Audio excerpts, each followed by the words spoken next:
world of make-believe. Kids screaming in the cradles, profanities. I see the world through ice covered in ink and bleach. Cross out the ones who heard my cries and watched me weep. I love everything. Fire spreading all around my room. My world's so bright, it's hard to breathe, but that's alright.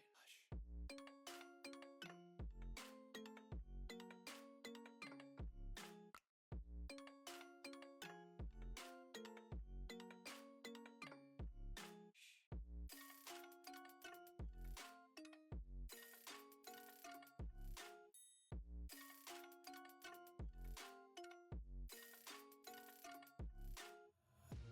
Take my eyes open to force reality. Why can't you just let me eat my weight in glee? I live inside my own world of make-believe. Kids screaming in their cradles, profanities. Some days I feel skinnier than all the other days. Sometimes I can't tell if my body belongs to me. I love everything. Fire spreading all around my room. My world's so bright, it's hard to breathe, but that's alright. Hush.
All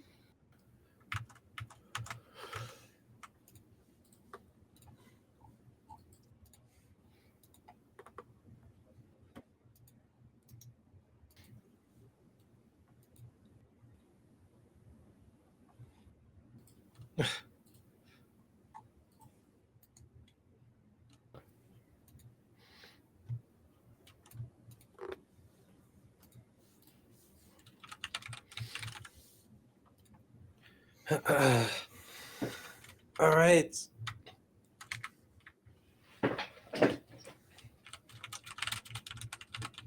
We are? Sounds good. Oh, we're live. Well, Hello, everyone. yeah. Gets you do the talking. Yeah, all right. I'll do the talking. Hello, everyone, and welcome to today's Project Luna R6 match between Wildcard Queens and Kitten Queens. We're going to be playing on Border today. I'm Gedster. Joining me is Akira. How you doing today? I'm doing fairly well today. Very excited about these games going on. We've got 3 exciting games to play today. Wildcard Queens against Kitten Queens, followed by Strike X against Wildcard Queens, and to finish it out, A7 Girls versus Wildcard Queens. Fire. I'm very excited for this one. See, I personally have not had a lot of chances to cover Rainbow Six Siege in the past. I've literally only ever casted this game once, but I've always loved watching this game. And I'm very excited to get into this with you. Yeah, I mean, me for my part, this is my first casting experience and I suppose a debut. I've only been a player so far, so we'll see how it goes. You're gonna do great. I mean, you told me earlier you've been playing this game for a really long time, so you know what's up. You know what's happening around these parts. Whereas Yeah, I just kind of yell sometimes. I mean, you gotta do what you gotta do to get the attention. So you know what's up. All right, it's gonna be like we said earlier, Wildcard Queens versus Kitten Queens is gonna be our first matchup here. Mostly American squad over for Kitten Queens, but Wildcard Queens is going to be mostly European squad here. So I'm honestly not sure what servers we're playing on. I think we're on EU, but not 100% sure. NA, excuse me. Thank you for the correction, production.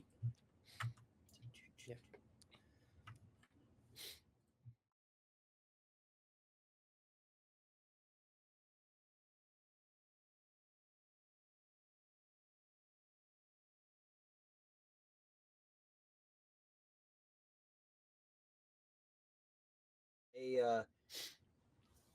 A a classic. It's been around for a very long time.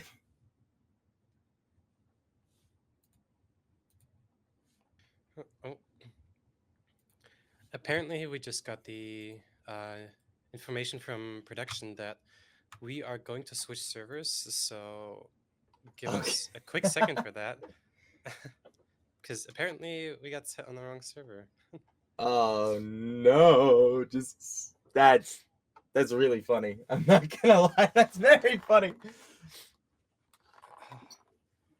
But either way, we'll be back into this one shortly. Kira, I'm curious. Who do you play primarily in this game? Like operator wise, who do I main? Yeah. I'm a firm believer of not maining operators. I think you should be versatile with who you play, you know? Very true. Very But true. if I were to go by my most played operators, now that I can actually go into the career tab inside the game of Rainbow Six Siege, Excellent.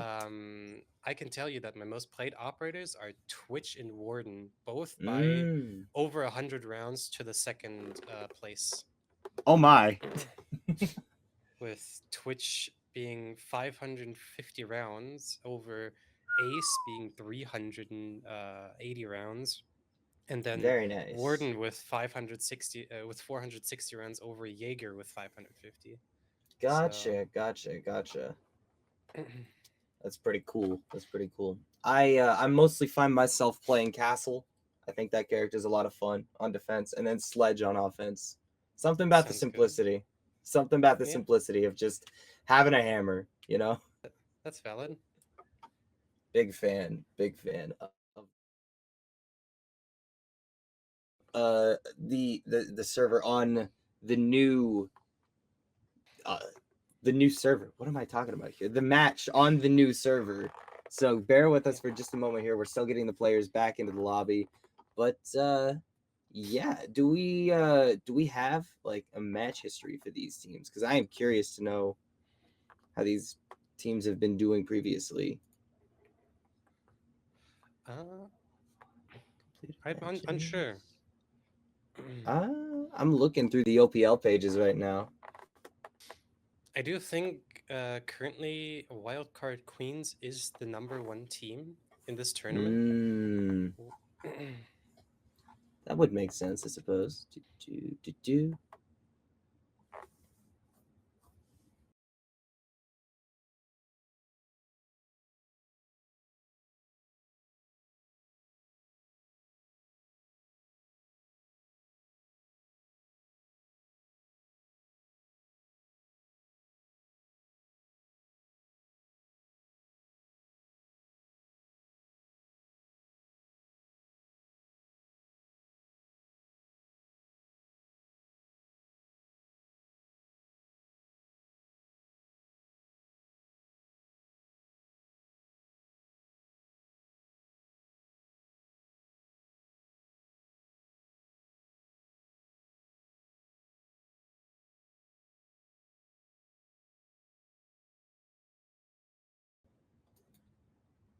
I think now's a decent time to bring up the changes that came about coming into Siege X, particularly some of the environmental sort of things. You know, the pipes exploding, the fire extinguishers just being shot, turning into those like sort of smokes, just visual obfuscation every now and then. I think it's pretty cool stuff. Helps out a lot with making maps feel even more interactive than they already did, which I think was already a big draw of Rainbow Six Siege upon like its initial iteration, but now that's just been amplified to a whole nother level, and I'm excited to see. I mean, going forward, we've already seen a lot of it in Pro League across all of the like tier 1 regions, but I'm excited to see how other teams down here in Project Luna will be able to adapt to that as well.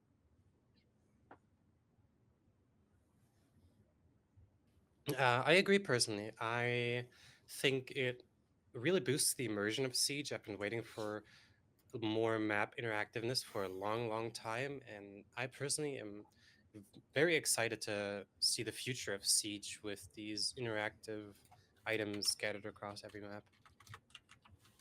Yeah, true. Not the only thing Siege X has changed, though. We do have a new ban system as well in place.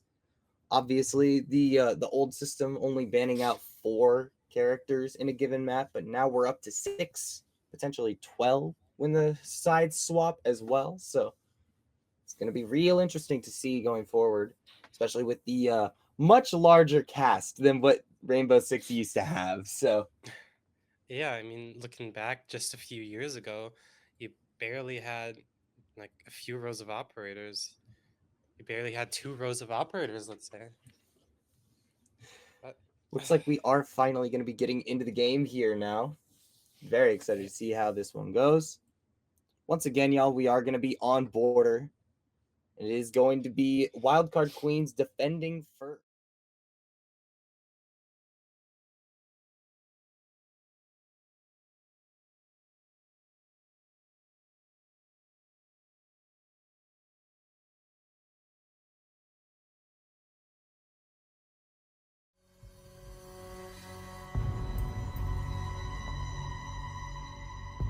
And Valkyrie. Okay, I'm gonna guess Monty.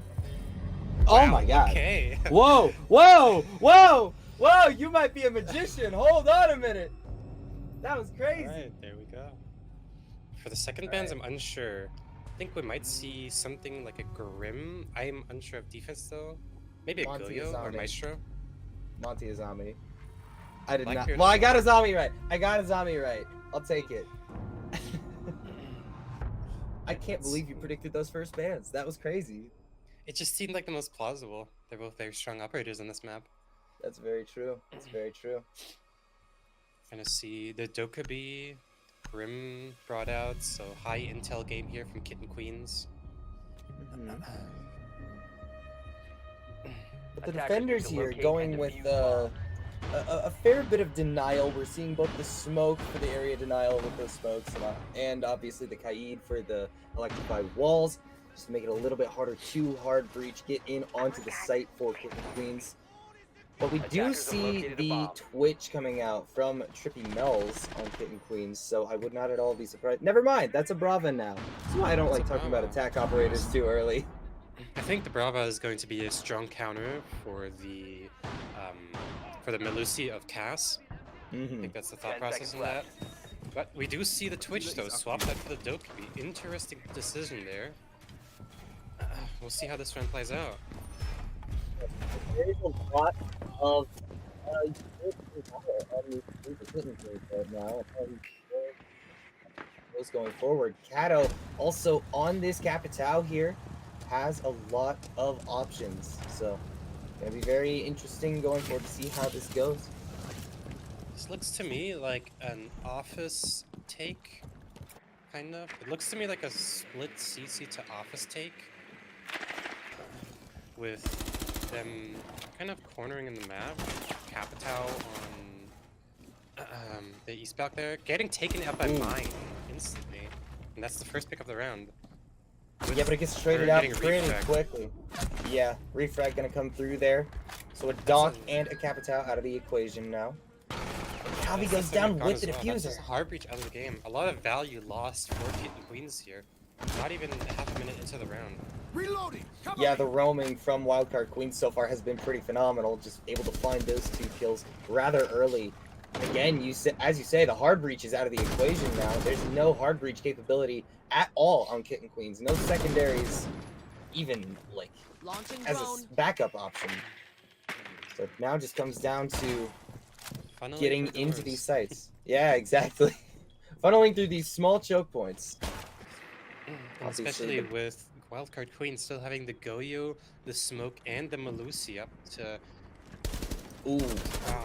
Well, no longer the Smoke, but the Brim is down as well. 3v2, make it a 2v2. Good shots from Trippy Mells. Just like that. Especially the Melusi fighting, this is a very uncomfortable situation. It's an uncomfortable 1v1, but... Cass, with Secret now being the last alive, off-site.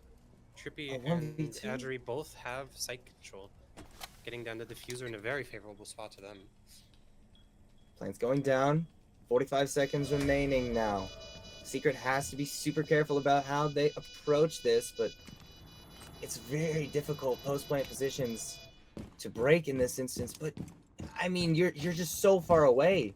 If you're Secret, and you've been spotted out by that bulletproof camera, they know exactly where you are at this point. It's gonna be not easy at all to approach. Has to clear so much utility, and they have to know exactly where Secret is. 14 seconds left, still 2 kills to get. This would have to be pretty miraculous. Can't find the first pick. Not hitting anything. Doesn't quite connect. And the first round goes to Kitten Queens. What a comeback. Yeah, that was beautiful stuff. Losing the entry frag and going into a 3v4 situation off rip and turning it around to a 2v2 into a 2v1. And I mean, like you pointed out, they lost out on their one and only method of hard breach super early into that round, but they were able to bring it back regardless. So really, really well played to Kitten Queens there. Yeah, that was a very good read on the fact that the Kaid and the Melusi were so separated that they could take out the Melusi and get a free plant off to win the round. And defuse as many bombs as they can. Yeah, absolutely massive stuff for sure. Now, obviously, they have the lead going into this one, but Wildcard Queens don't see a reason to swap to a different site here. In fact, we're going to be seeing a somewhat similar composition here, still having the Dock, still having the Smoke, a little bit of a swap here over to the Bandit rather than the Kaid, still on this wall denial operator, but I don't know. I feel I see Bandit a lot less than I see Kaid these days.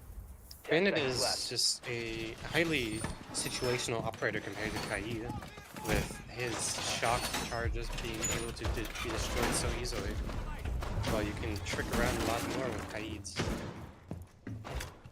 Indeed. Really finds that well-placed camp. It's a nice drone spot, but if you know to look for them, then unfortunately they will fall pretty quickly. We do see the single heart breach again. We have a gridlock on the map this time around, so this looks to me like a similar attempt at an Office Archives execute with the Twitch for the denial, or for the denial rather said, Indeed. and the Brava yet again with, I assume, Kitten Queen's thinking that Wildcard brought another Lucy or a Goyo. Ooh, That is the kinda goes gridlock down taken first, so out. That is gridlock yet again out of another picture. entry frag for mine. Yeah, I mean it's been really solid stuff from this dock so far. Just really, really well done on the roam. But standard stuff coming out here. Drone spinning up. Just droning in here. I think this Twitch is going to be one of the most important parts of the attack. If they can manage to get rid of some of those bandit batteries, then that would be phenomenal. But currently out of those shock drones, so might not be a particularly easy thing. Kawan Hive ready. We also still, oh, that is a dock. There's the gone dock off shut now. down. Yeah, Tried to relock step by outside. Twitch. I think tried to step outside to get a cheeky little kill there, but is very quickly shut down. Nitro cell goes up, does not find anything in this instance. We do see the smoke having used all Ooh. his canisters already. That's the win lot of- condition unfortunately gone. Now with smoke being taken out as well by the thermite. They do have the office control here. There's a There's still the whole bandit lot of down. denial. A whole lot of space denial gone with the smoke out of the picture, unfortunately, for Wildcard Queens, but the Kitten Queens just seem to be taking that momentum all the way to the bank right now. Trippy Mel's finding two on the approach. Adrela goes down, but it's just Cassiopeia right now. And he she gets taken out tries- of- She oh. tries. What a I what a mean- play from Trippy there. Yeah, I mean, really, really well played that whole time around. Kitten Queen so far playing this attack extremely well, and it looks like they're finally going to be swapping up the site choice here. We're going to be going down to bathroom tellers. Interesting site swap. We're gonna see the Ella come out. So I assume Bully is going to take up a more aggressive Attackers need to route locate and this, defuse as this many round, bombs or as this they round. can. A Jaeger too. Okay. Jaeger, the Fenrir. So they're assuming a rush, probably, through the bathroom window with those kind of defenses. Going to see an extend as well into workshop, very basic work. We see the Ash, the Ram, the Striker. This seems to me like a very stereotypical Vert tank. Mm. Getting the floor open, getting the hatches, flank watch with the gridlock. And again, we see the Twitch coming out from Adriella, so it wouldn't entirely shock me if we just don't see a whole lot of value come from this Goyo, right? These Goyo canisters just gonna be taken out very quickly. Potentially same with the Fenrir.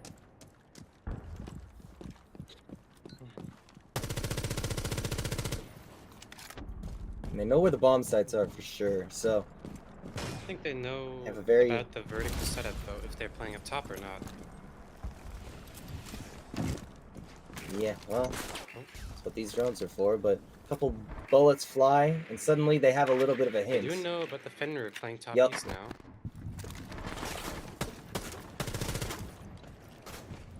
Fenrir At here very in least tower knows at position, this one point. falling off into office though. And there's already a Goyo canister gone. Yep. The Twitch putting in the work. Twitch does so well at denying this value. It would not at all shock me if we saw Wildcard end up banning out the Twitch in another couple rounds here. But mine, once again, with an opening pick. Yeah. She's been Let's so see if she consistent stays with consistent these. throughout this round. Because mine has also been the refrag every single round after her opening pick.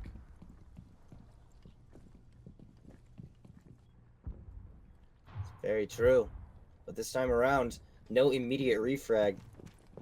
continues to stay alive here. A 5v4 going down below 90 seconds. Continuing to prowl throughout this first floor here. What is this Seems mute? to me that Kitten Queens is having trouble moving forward currently. We're seeing a lot of stalling. Oh. I mean, that was scary. There was nearly an interaction there. Gunfight very well could have happened, and this Ram's taking a lot of damage. Turler has a Paula's on an fuser. angle that Turler's not going to expect. This might be a pick for the mute. Very possible, but I mean, everybody's got to be playing careful right now. But mine eventually does go down. The refrag comes out, but it took a long while for it to happen. Kato And and immediately Louis refragged both by down. Trippy, who picks up the diffuser into Oh. a 3v1 situation with Cass So upstairs. fast 1v3. This is going to be a very hard retake. And she drops the hatch. Does not find the Twitch there. Wow. Kitten Queens is playing this I amazingly. Yeah, they're doing I super was a well bit- at this. I mean, that round I was a just bit worried at the a 90 to 80 perfect second mark approach. of them stalling for a short while, but they caught their wind again and managed to find out the frags. I assume we're gonna see a Twitch ban here now. Probably. Yeah, A bravo. yeah, Wow. would not shock me at all. Yeah, and we see the The Goyo ban. Goyo ban. That does make a lot of sense.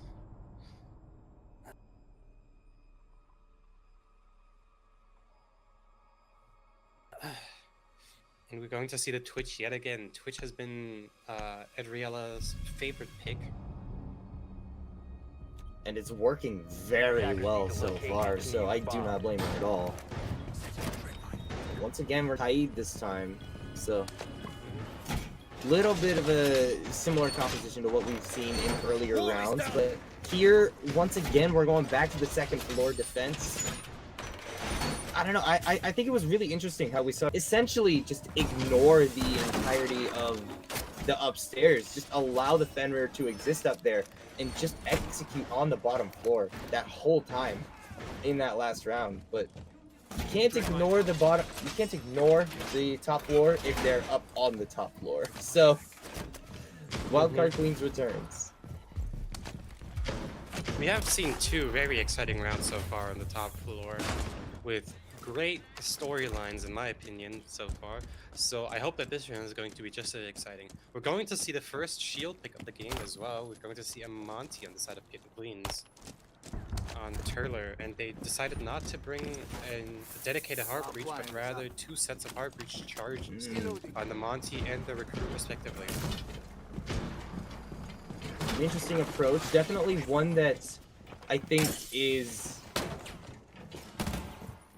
it's cool to have after so many years of Rainbow Six just like having a couple of dedicated hard breach operators. I'm happy that they eventually added in this hard breach secondary utility that a couple of operators get on the attack. I think that was a very interesting addition that I'm glad we have in Siege now. We've had that for a couple of years, I believe.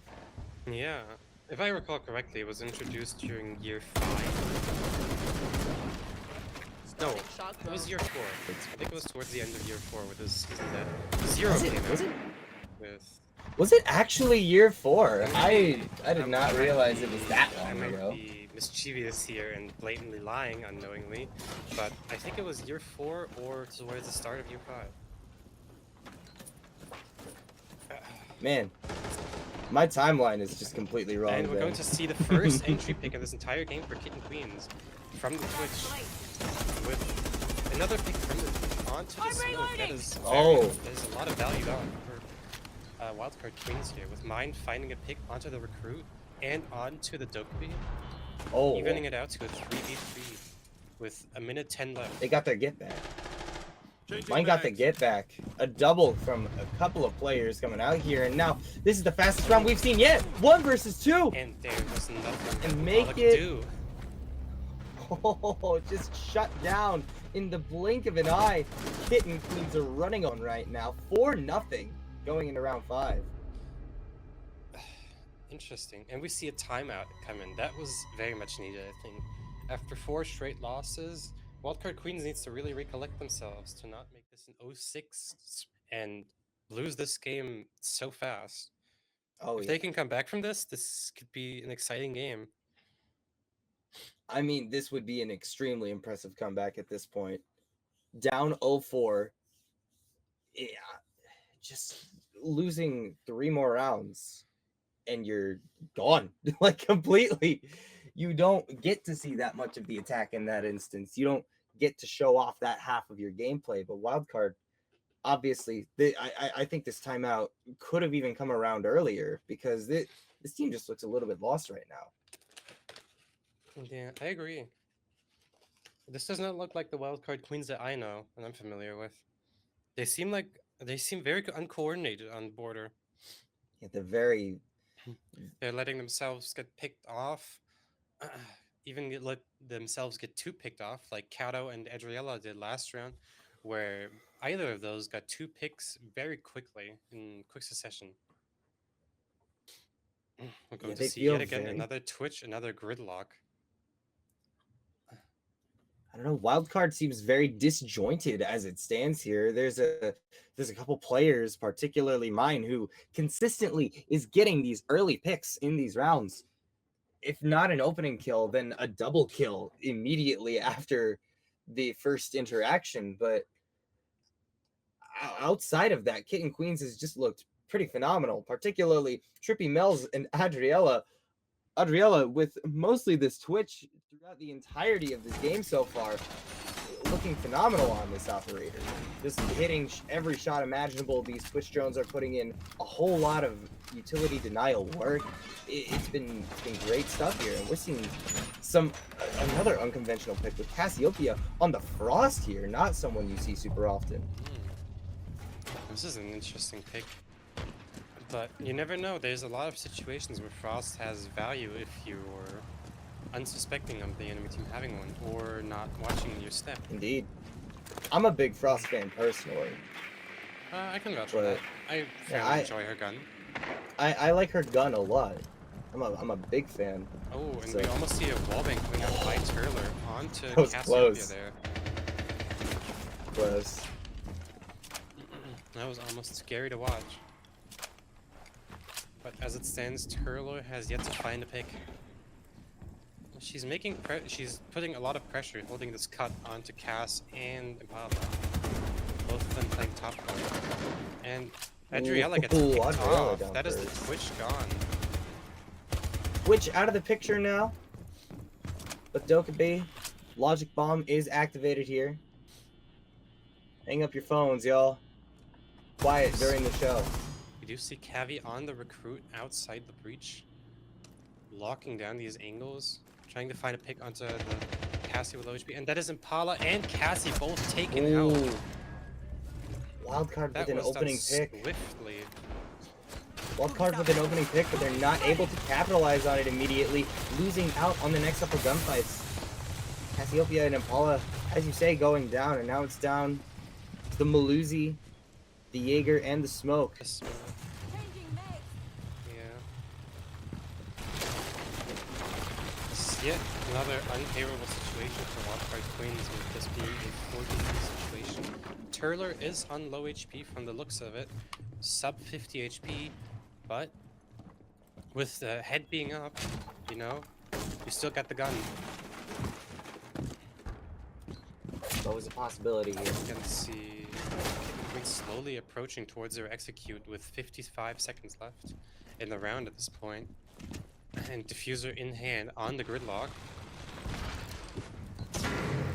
They're going to try their best. The smoke still has 2 of his gas canisters. But with the smoke being nowhere near sight, this seems like an easy plan for Kitten Queens. I mean, they use the Logic Bomb, and they know that nobody's nearby immediately on the point here, so they can just safely get the plant down. Diffuser is down, And that is and now Mine taken Cavi out. with another pick onto mine. Secret and Bully with a 2v4 to overcome, and it's going to be very difficult to get in on this one, but And Bully very taken capable. out. It's just Secret. Cavi, and that is gone. Wow, what a great round by Kitten Queens. systematically taking out the top floor, taking control of the entire bomb site vertically, and going for that strong execute in Vins that is almost impossible to contest. Is I this mean, going this is to just be an been- 0-6 split that we're going to see here on the first game? It's very possible. I mean, Wildcard Queens, we know they're capable of taking a round here. So I wouldn't be shocked if they managed to do it, but I Attackers mean, need we're to locate seeing and defuse as many completely bombs new as they characters. can. We're seeing 3 characters we haven't seen at all yet in this half coming out from Bomb Wildcard located by here. attackers. Mine on the Rooney, we see the Cassiopeia Castle and the Impala Vigil. This feels like desperation. I agree. Seems like an interesting round.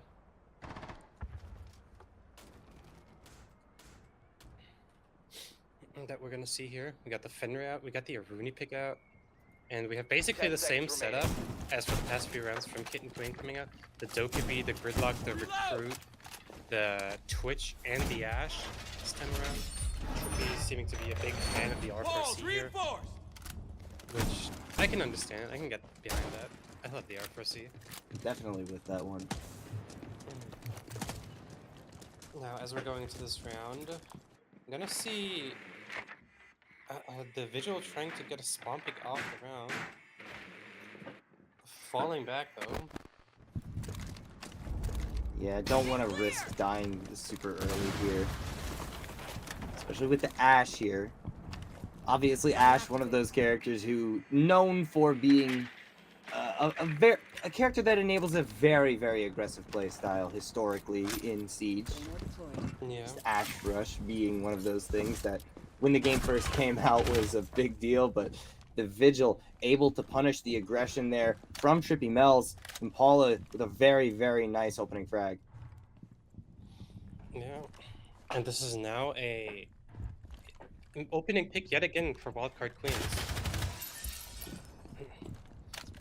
They've Big stuff from gotten them. 5 out of the 6 opening frags, I'm pretty sure, out of these 6 rounds so far.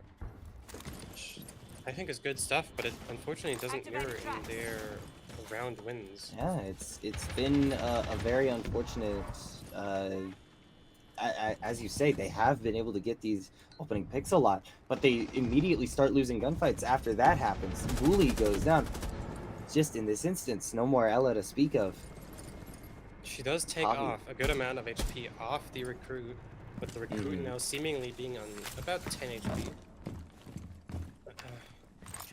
But Kitten Queen's now having full control of the top floor. And the And- gridlock. Wildcard's starting to bunkering down. The Vigil is still on the roam over in storage though. This gridlock is doing such a phenomenal job of just locking away rotational options from Wildcard Queens. It just seems like it's a very difficult attack to get in, but Kitten Queens are doing a great job of it. Wildcard having a very difficult time shutting anything down, and I think they have an idea that Impala is still over in the same general area where she was when Trippy fell earlier, so they have to keep that in mind. Getting a tag onto Mine.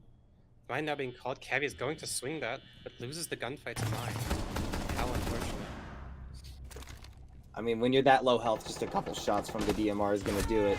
And just like that, does get traded out. Adriella taking him out of the picture. Adriella, she's still going in, gets very aggressive on that jump through the window. It's down to a 2 versus 2, 2 versus 1, all on Turler's shoulders. Can they get it done?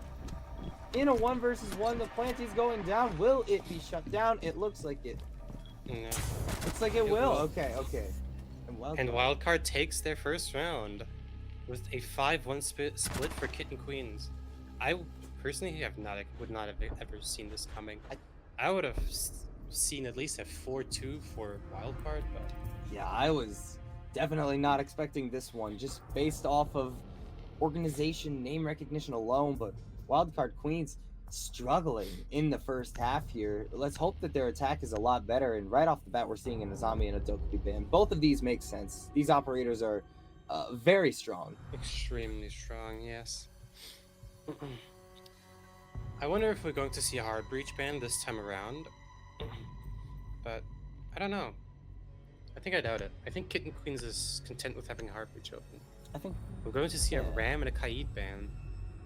interesting. I think Ram ban makes sense if you're planning to play a lot on the first floor, because if you're on the second floor, then like there's no reason to ever be using a Ram if they're defending second floor. But first floor, this is Mhm. gonna be an interesting look for them.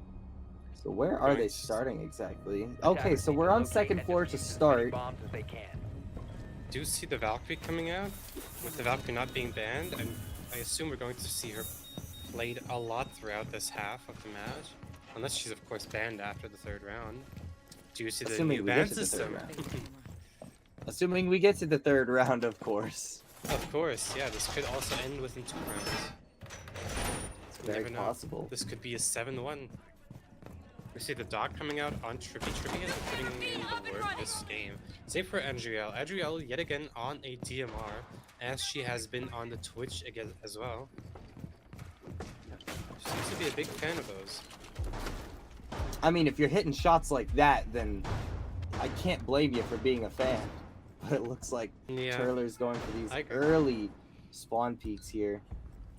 Just trying to find something out of here. It's very, very possible on this angle. You just gotta be patient. We do see the Zero coming out, which is very exciting. Zero does not get a lot of play Big fan. in these games. Big fan of Sam Fisher. You ever play Splinter Cell? I actually have not. Personally. I'm not Ooh. big on story games. And we're Really? going to see mine get yet another opening pick. Wow. Another one. This time on the attack. I mean, that's just a great peek through the window there. Just able to find that one very quickly. And nearly finds another just then.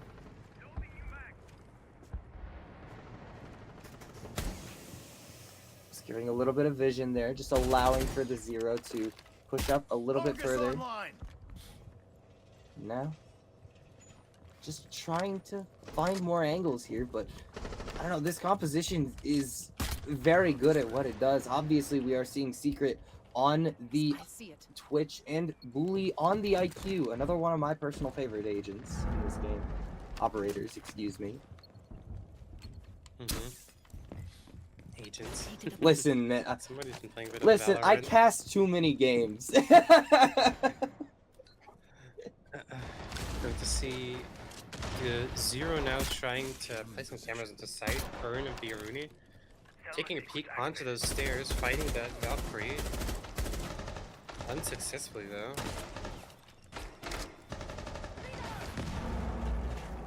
Going to see the drop from the small box hatch down. This might be a strong flank up the east side. And we're going to see Bully be taken out by the mute. There's the IQ out.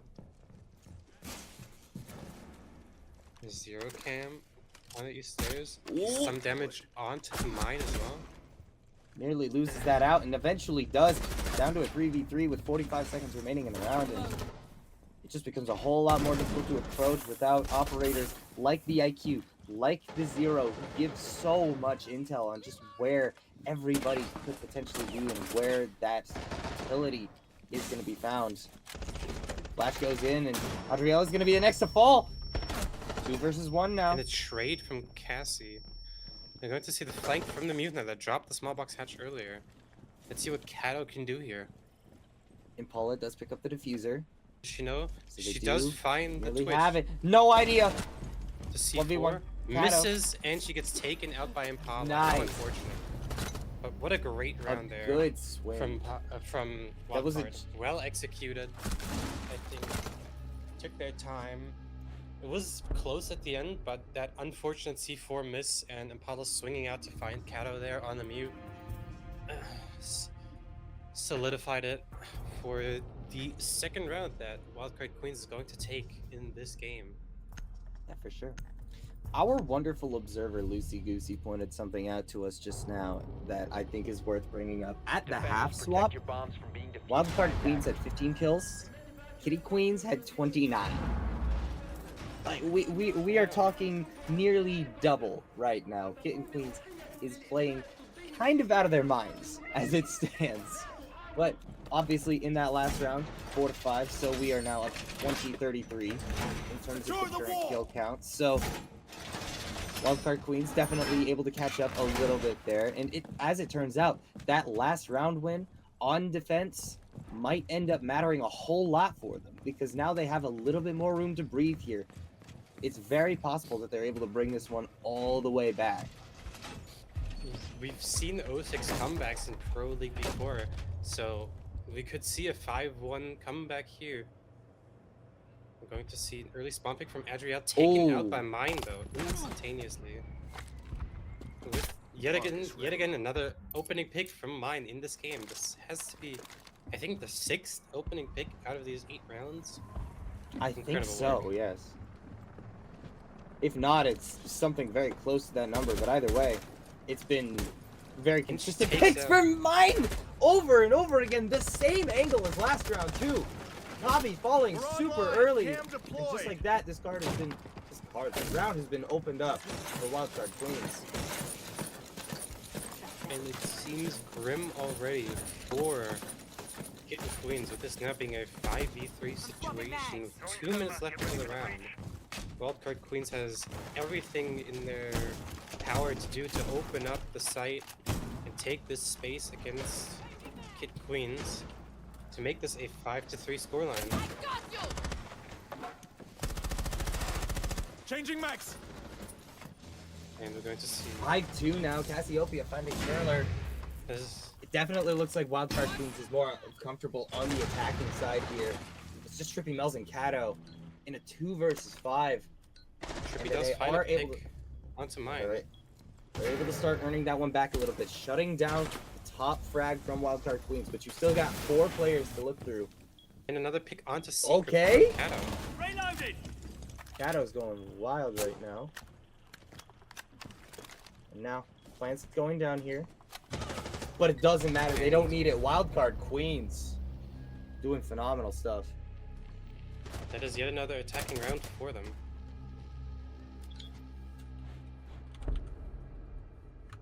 Incredible work here. And we're going to see the 3rd attacking round, I assume now.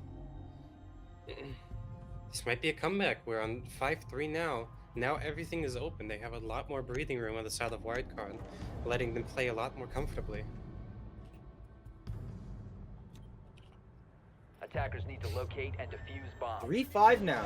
Looking significantly more even than it was before. We are going once again Bomb to located Bathroom by Tellers. attackers. This is one of the only other sites we've seen. We've seen a whole lot of upstairs holds. So I'm excited on what Kitten Queen does down here. From the looks of it, Wildcard Queens is going for a very, very gun-heavy operator lineup here, with the Finka, the Ash, and the Zofia being out, all being very strong fragging operators. Oh, never mind. I guess I'm Glass. just gonna swallow my words. We see the Glass and the Buck come out. I don't see Glass This might often be- at all. Oh, with this being a bathroom site, you never know. They might be going for a rush plant. It's very possible. Razor wire ready. I mean, the other day I was playing ranked with some friends of mine, and I was having to deal with a Glass player on bank, and it was very annoying. Looks like we do have an unfortunate disconnect from the side of Kitten Queens here. I do wonder if they're going to end up playing this one out. It looks like they will. Yeah. Hopefully we can get that resolved pretty quickly. Really taking some damage though from an early peak. Ooh. And oh, that is unfortunate timing. But gets picked off Ooh. again. Yet another. Reload. It's going to be 4 versus 3 now. Both players, well, both teams down a player, technically, sort of, kind of. Yeah. And now, We do have Adriella up still on the Vigil with the boss. She bringing a lot of fragging value. Entering some ears. There Secret. goes Kato. That is the smoke. and I would like There to point goes- out, after struggling this whole time, that was Secret's first kill of the game. Congratulations. Wow. Incredible. Wildcard. I do see Trippy now in a 1v4 situation. Not impossible though. Trippy is the star fragger of this game currently with the scoreline of 9-4. Oh, it's definitely not impossible. It's just a matter of being able to find and locate all of these enemy operators. And you found one. Mine goes down, but now you're in a 1 versus 3 with the diffuser down. You're on a very, very short timer. Choosing to take a different angle. You know that it's in bathroom because you were hiding tellers. Yeah. But And we eventually, do see Secret. the upside down pixel from Secret onto the Frost. And yeah, I mean, and despite winning out that round, we are going to get a pause so that we can get that player back in here. Well, not despite winning that round. What am I talking about? What am I talking about? We aren't going to be getting a ban quite yet. I like to lie on broadcasts sometimes for fun. Yeah, I It is go and quite lie fun. on record a lot. No worries. But yeah, I mean, this has been really impressive stuff from Wildcard Queens on the attack half so far here on Border. We've gone from a relatively uneven 1 to 5 scoreline all the way back to a 4-5. Like, this has been beautiful stuff from Wildcard Queens so far. Yeah. With how Wildcard Queens is performing, this is very similar to the performance Kitten Queens was putting up. So from the looks of it, both of these teams are in fact attacking teams. Mm. Now the game is not over yet, of course, or not looking too great for Wildcard Queens with them being a round behind Kitten Queens. Mm-hmm. But we will see now in round 10 if this evens out to a 5-5, and we do see that overtime maybe, or if this is getting closed out in the next 2 rounds and Kitten Queens during this short technical pause manages to regain themselves, I suppose. And I mean, it's very as possible. people might say, lock in. Lock in right now.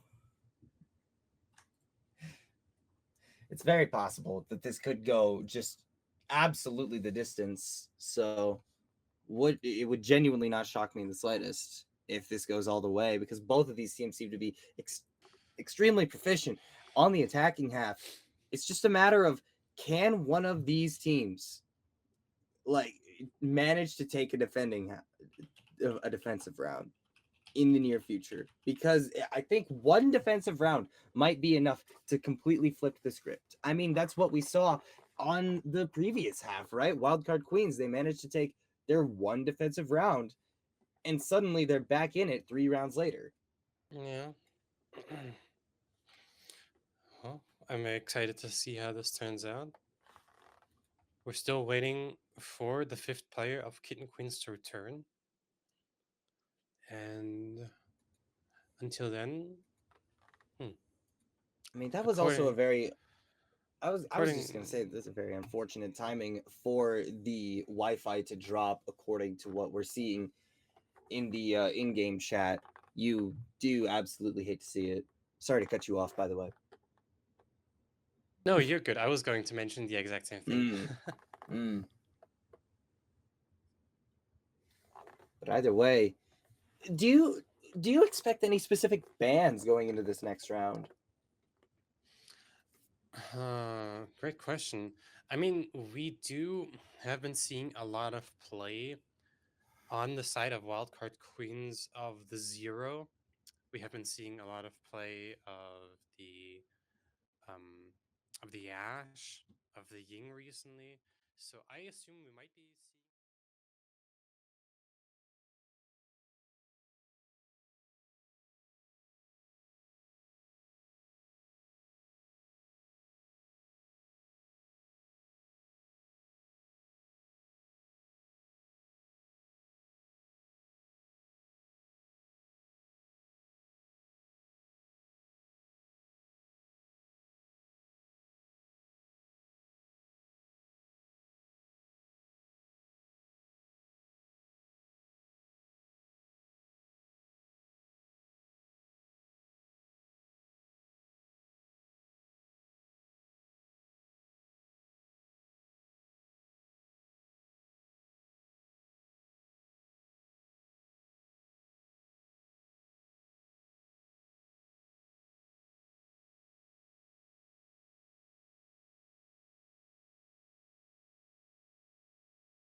We are back. We have our player once again in the lobby.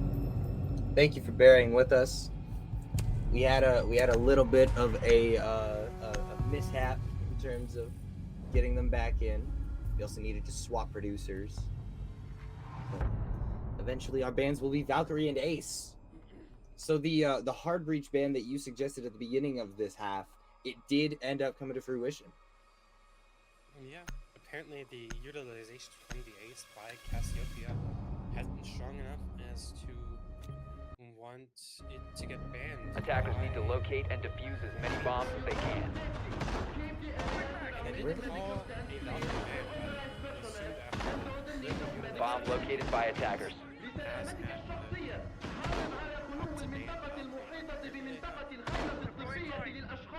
Paula in the chat saying we're gonna rush this round is very funny, by the way. Swapping I mags! think so, though. We do have the Ash, we have the Zero, the Buck. Twitch. A lot of characters coming out here, but either way, we are still seeing that Frost I mentioned a little while ago, as well as Trippy Mel's. But I mean, unconventional character, sure, but Trippy's 10 and 5. She's doing fine. I'm not gonna critique character choice here. Trippy did play the Frost the prior round where they were as Indeed. well bathrooms, so it might just be part of their strategy. Indeed, I mean, not a bad character either, just very niche, as you were saying earlier in the map. So, obviously, bomb site information. They are well aware of the location. Just a matter of getting in on this one, and they seem to be going for a very similar execute every time. I mean, mine has been on this Zero consistently every single round. They want to be able to go in with the information that these scams can provide. Every opportunity. The Zero is a strong valid character if played right, and currently in the hands of mine, it seems to be doing fairly well. I mean, she's crazy. Nine kills is absolutely wild. Yeah. One might even say, well, hard. True. They might say that. Either way. Insight here. Now been spotted by the lead. A bit too late. A whole lot of intel was fed through this battle. Now a whole lot of people. On to Cassie. Are they just trying to get through that one window? Oh, they're just trying to get through that one window. Turler finding 2 on the Wildcard. This could be that defensive round win I was talking about earlier that completely flips the momentum on its head. Just mine and secret left. All they gotta do. 2 more. Hidden Queens up to round 6.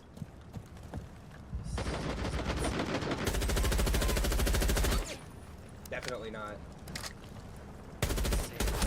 Seem terrible.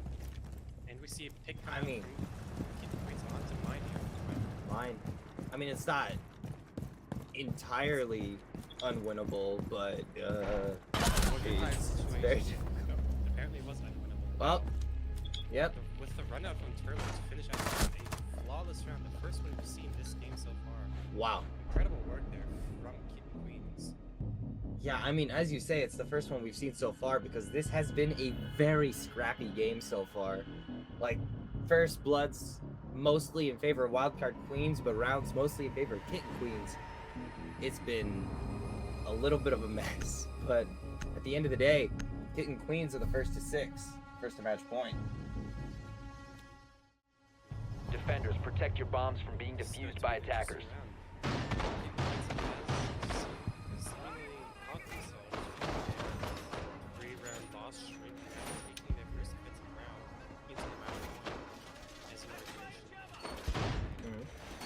Wildcard scrambling, bringing out the Blackbeard this round.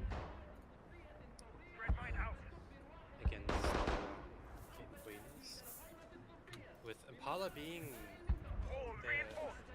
the current strongest 10 seconds to shooter insertion. on Wildcard Queens next to mine. Some Blackbeard in mine. No Blackbeard. Yeah, Impala apparently switched off of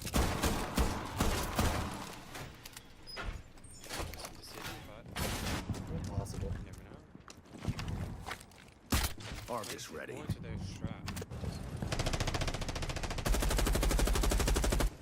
This does seem like a very basic office take with the gridlock. Opting for the Habana as the hard breach instead of the thermite, so you do have that distance for when you go for the breach. And I Indeed. see Cassie not utilizing the fact that you can now swing around corners while on the rappel. You did see her for a short second there. Get off the rappel and get on the rappel just around the corner. Hey, I guess people aren't used to it yet. New mechanics. It's a new game. It's no longer It's- Rainbow Six Siege, it's now Siege X. Shout out Siege X. Shout out Ubisoft. Not sponsored. Augers deployed. See mine messing up the camera, unfortunately. Oh, that's tragic. Trying to get yet another By the peek way. from this cheeky angle here. Down all the way into office to the fountain signal wall. Not going to immediately find one though. And these Argus cams just feeding so much intel through. Whole lot of agree. space just cleared immediately, and a little bit of damage on the Turler, but eventually Impala's the first one to fall. Kavi, DMR in hand. We'll be able to find that one, and Kitten Queens on their match point round, they are able to find the opening pick here. So it's a matter of being able to shut down everyone else, but finding Impala first is huge. I mean, that's one of the top fraggers for Wildcard Queens here on this map. Now the fragging power lies within mine or Cassie. Or maybe we see Boogly or Secret finally shoot towards their enemy and bring up that scoreline from both being 2-8 currently. But mine is going to be the first one to find anything. Cassiopeia able to also find another pick. Turning the Absolutely roundabout big from a stuff. 5v4 to now a 4v3 in favor of Wildcard Queens. With now only 30 seconds left. Wildcard now These are has to really- scramble to get into the building and to open up anything. These Aruni gates get shut down by those flashbang grenades, but eventually Kitten Queens finds a couple more picks. Cassiopeia with the Habana able to get through that hard breach wall and maybe put down the diffuser, especially with the cover of Secret, but the pick comes through from Adriella. And wow. And just Adriella like with that, the two-piece finishing out the game. And that is a 7-4 scoreline for Kitten Queens. Incredible match, honestly. yeah, I mean, it was a lot closer than that first half would have had you believe, but eventually Kitten Queens does walk away with the victory, 7-4 here on Border. Super well done to them. Just Incredible overall. performance by Trippy, Adriella, and the rest of the team. Incredible fragging as well. We saw coming out. Yeah, 2 players with 2-digit scorelines on the side of Kitten Queens. I mean, it was just gorgeous overall. So super well played to them for sure. But that is going to be the first of our 3 matches for today. Dunzo, over with and wrapped. So don't go anywhere, y'all. We have 2 more matches for you, but we're going to send it to a quick break. When we come back, 2 out of 3.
your smile.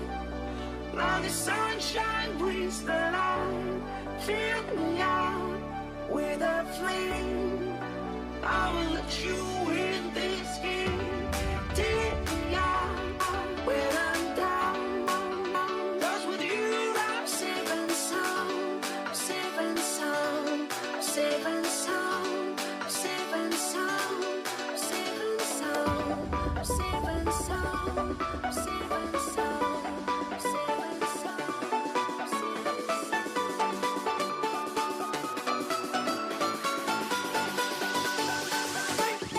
Bring that beat back.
We lose ourselves in the spirit of things. We lose our sight when we put our trust in things of this material world, of things that fade away. Let me keep coming back, keep coming back, keep coming back, keep coming back, keep coming back, keep coming back, keep coming back, keep coming back, keep coming back, keep coming back, keep coming back. Of things we know.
We are dreaming in the dark. We are nothing more than dust.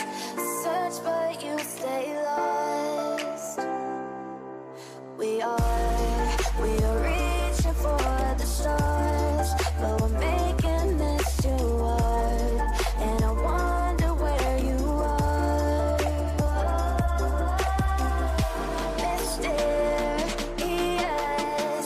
that's the part you always show. 'Cause you're too curious.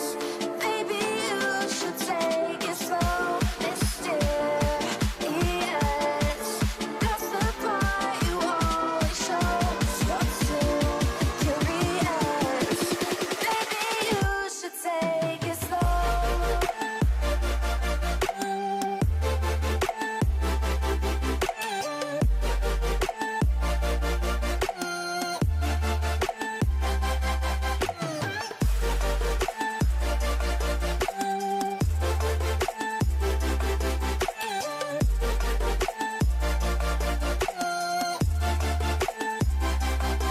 We're dreaming in the dark. We are nothing more than dust.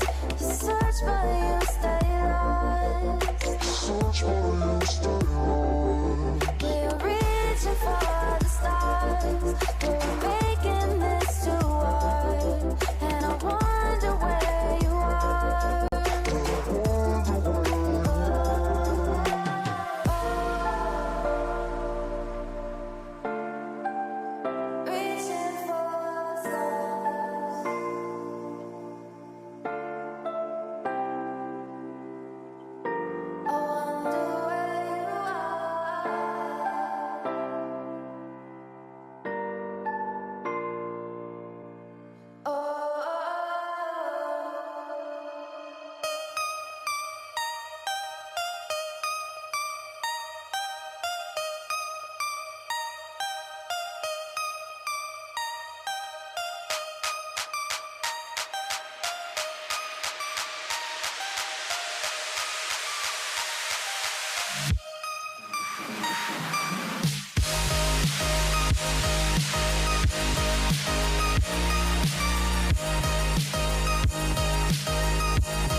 tragedy when we're in too deep. And you and I, we got history. Yeah. Go look in the mirror, say, hey, I'm sorry for all the pain. I'm sorry for all the pain. Go look in the mirror, say, hey, I'm sorry for all the pain. I'm sorry for all the pain. Go look in the mirror, say, hey, I'm sorry for all the pain. I'm sorry for all the pain.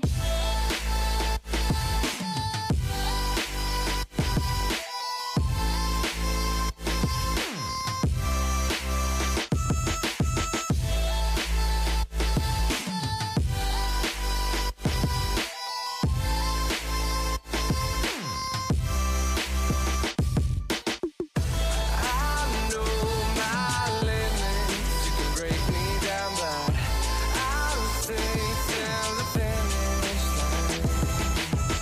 'Cause I've been counting minutes for quite some time now, just to see you again. And I've been counting days to get away, to see you again, see you again. Been finding ways to get away, to see you again, see you again.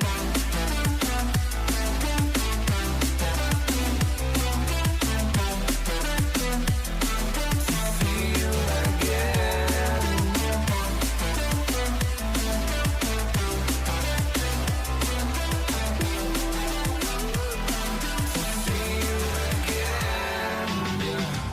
I can never ever find the right words, and there's no way this is real life. There's no telling you're the right girl, so I can only say that it feels right. It feels right. It feels right. Yeah, I can only say that it feels right. It feels right. It feels right. Yeah, I can only say that it feels right.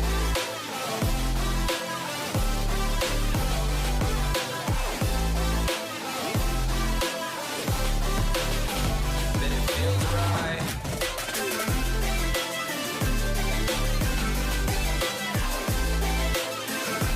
Feels right. So right, so right, so right.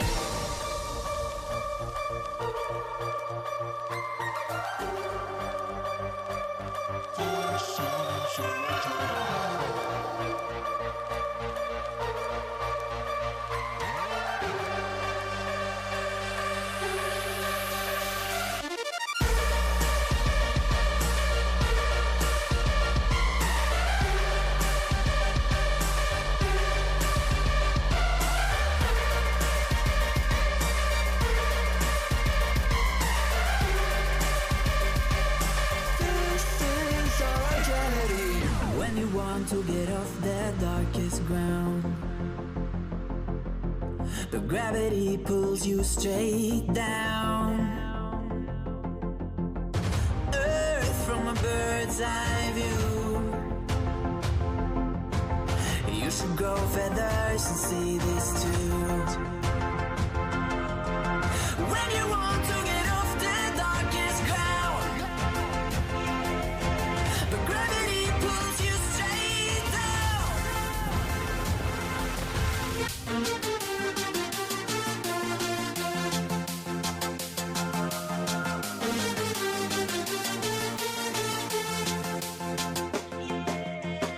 When you want to get off the darkest ground,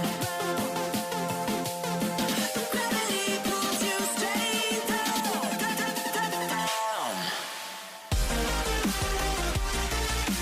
Clear sky.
You and me are bored of regularities, living all the dreams, playing all the games, and getting high on love. They can chase us down, but we will always win. Leading every dance, feeling every touch, and getting high on love. We're invincible. Trust in me. We're invincible. Don't you see? We're invincible.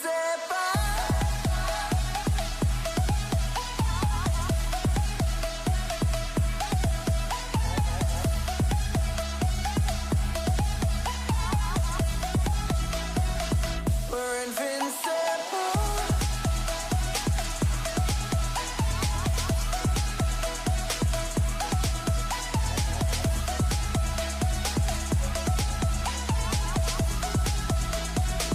We're invincible.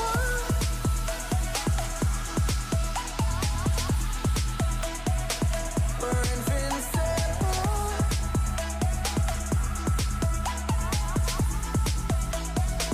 We're invincible.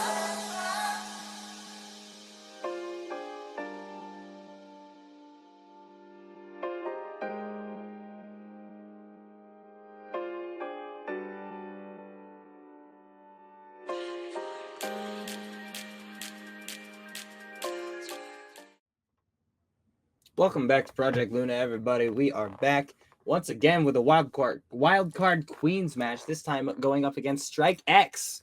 And we are not going to be seeing Border again. Instead, we're going to be going over to Clubhouse, where Wildcard Queens will once again start on the defense. I'm very excited for this match. I assumed that we weren't going to see a border match after that fiasco that we saw last game against that Kid was- Queens. But That was something. I do see that that Wildcard Queens might have the upper hand here on such a attacker favorite map like Clubhouse against a fairly newer team being Strike X. Yeah. And do you happen to have some form of conflict of interest you need to inform us about here?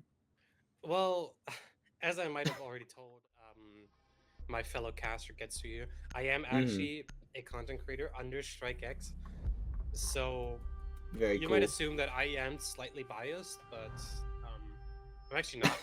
I'm actually preying on my own org's downfall. I did vote against them on the OPL page. That's funny. That is quite hilarious. But either way, bans come through and they're not entirely surprising. Azami Maverick makes a lot of sense. Mira Havana also makes a lot of sense. I feel like I was a little surprised not to see Mira get banned on that last map, but makes a lot more sense here, I guess, on Clubhouse.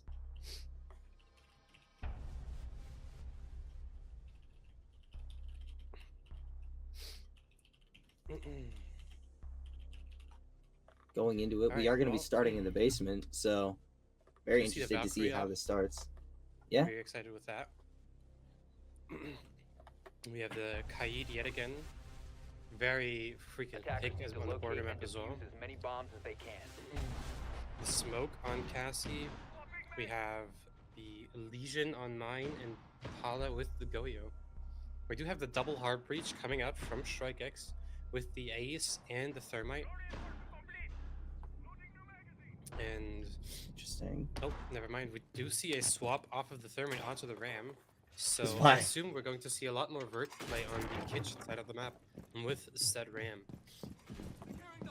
They just continue to show why I don't love talking about attack compositions immediately. These swaps, man, they're unexpected, but when they happen, they're big. I miss old Siege comp where the Yeah? operators would get revealed when the round starts, and you could do a Ooh. 6 pick where you could only change one operator afterwards. And I remember that system. Yeah, that was a long time ago. Yeah, pretty good. I do remember that time comp. I didn't play much back then, but I watched a lot of that. I did watch a lot as well myself. Who's your favorite pro team? Currently or all time? All time. Well done. Penta. Nice. That's a great choice. By That far Pengu Penta. roster. That Pengu roster. Awesome. Yeah, Pengu, Shate, Fabian. It was a great roster. Excellent roster for sure. We're gonna see early entry into the map from the pool side over here, trying to take out the Legion, playing the stage side. The Legion now falling back down the main stairs, giving up the top floor very early on. StrikeX gaining great map control here, super early on into the round. Yeah, doing a really good job. Does locate bomb sites pretty early on here with the help of this IQ. And We also- obviously able to hunt down these Valkyrie cameras. We do see that the Legion has Scanning for taken some electronics. substantial damage immediately on the start of the round. So, Wildcard Queen is down almost full reloading. body at this point. HP Not wise. quite a full body though. I mean, in a game like Siege, everyone is technically one shot at any given point, so That is true. it's a possibility. Very true. Do you see some truthful shots s- coming out from the Buck on that on the Valkyrie, taking off some HP off of Secret right there. One hybrid. Secret not tucking Looking into very Moto, solid. with mine holding the long angle. It's taking some more damage. Almost one shot at this point. The No- wall getting open. No wall denial at all for the side of Wildcard. Not a Kaid claw in sight on this wall, so pretty easy for StrikeX to open that one up. And as You it see stands StrikeX here, having a lot of map control. 37 seconds left in the round now. Very excited. Ooh. Shift A now on the lurk. Down blue takes Mine's head off. This is What the in entry pursuit? pick into the round. 25 seconds left. We do see Shift A holding this long angle into Moto. Getting vision on Bully. They're playing with Kaid. Uli Now rushing up with the Buck. with a Buck gets one. taken Ooh, out. the flick! What a flick from Bully right there. Into a Two 3v2 versus two? situation. 6 seconds left. Rivet Diffuser takes goes. out one. And now we are in the post-plant situation. Diffuser down on the triple wall. Secret takes out the ace. Rivet in a fight against Impala on the Goyo. 1 Takes versus out 2. Impala. This Ram. Now has to sprint for the diffuser. Full The punish. Ram and the And Valkyrie. Secret gets the jump. Wow. Administering What an haste. Friendly explosive down. late round there. Very nice stuff. Gets the res too, just for the extra points. May as well. Great round there from Secret. 3 kills in the late round. Really good That was stuff. incredible. And I mean, Wildcard, right off the bat, they're already doing better on the defense. You know, it's Yeah. it's clean stuff. I agree. They're looking a lot better, a lot more coordinated, playing well together, playing their refrags. Let's see. what the rest of this game has in store for us. Very promising first round. We're now going to gym bedroom on the top floor. Seeing the So castle, from the- the frost yet again. The bandit for the wall denial, mute and Jaeger for drone and gadget denial here. Mm-hmm. Defenders, protect Great your bombs from being comp defused by from attackers. Wildcard Queens for this top floor defense.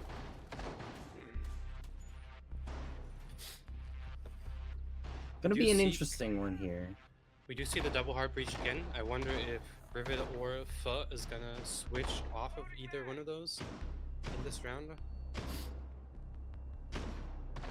We see the Deimos come out. Interesting. Deimos Now, this is is a a- very strong operator on this map, especially on the gym bedroom top floor site, with it being almost primarily soft floor throughout the entire site.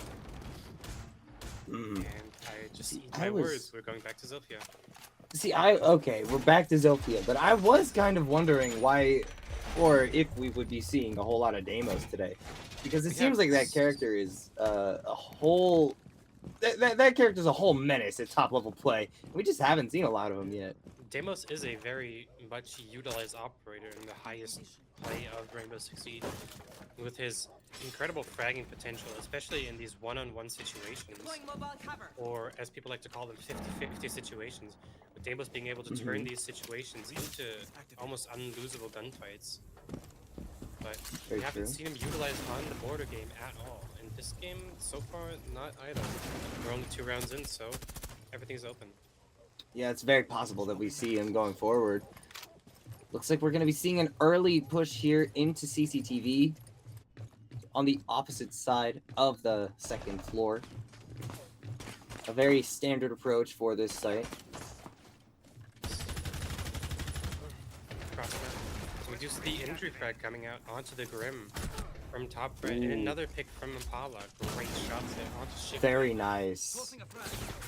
That is the Grim and the Zofia Gon. Those are 2 great value operators, especially the Grim with his intel value.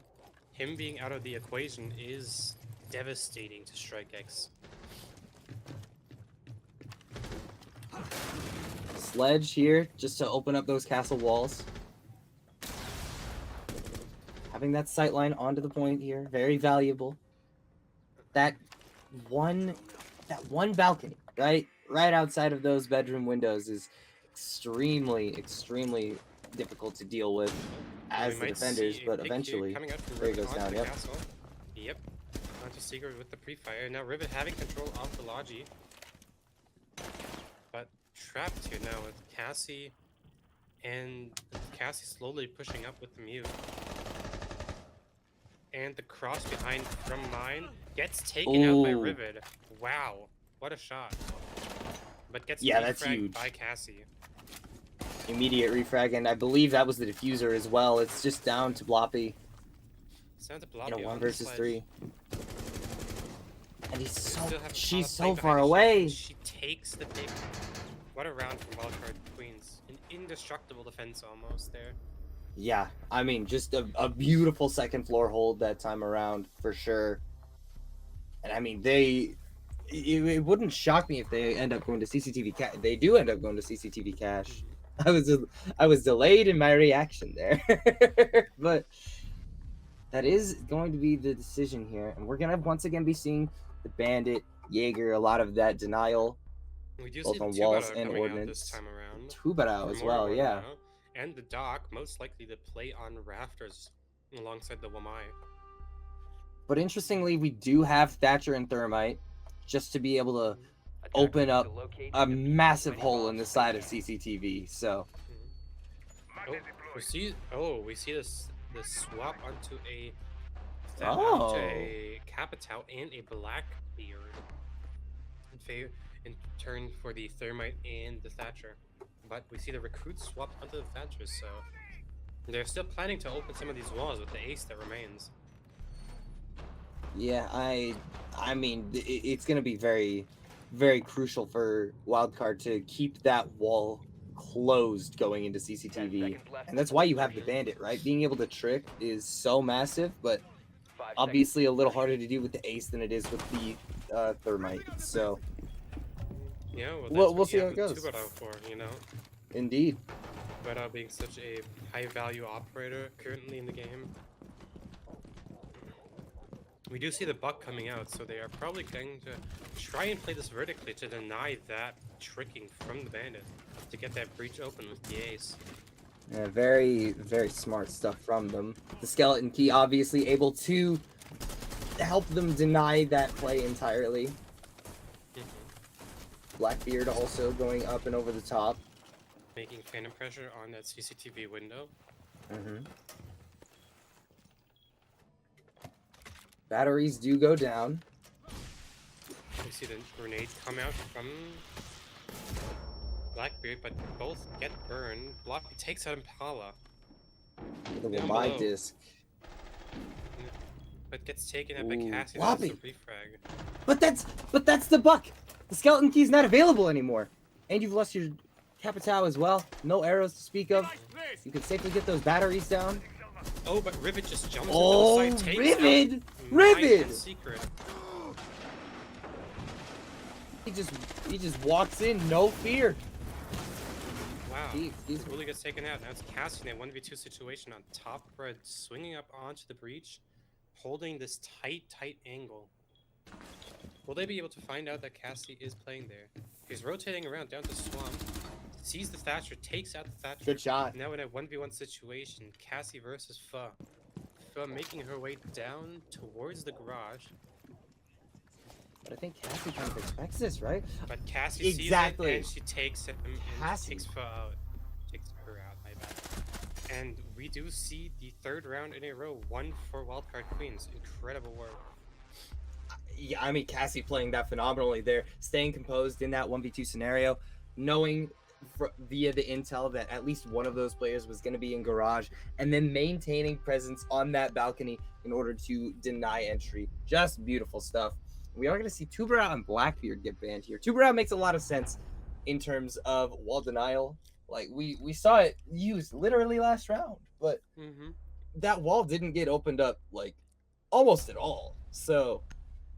Yeah, Big we only stuff coming out. We only saw it getting opened up into the last round when Rivet took that hero play, jumping into the CCTV window, getting that two-piece onto both the region aisles.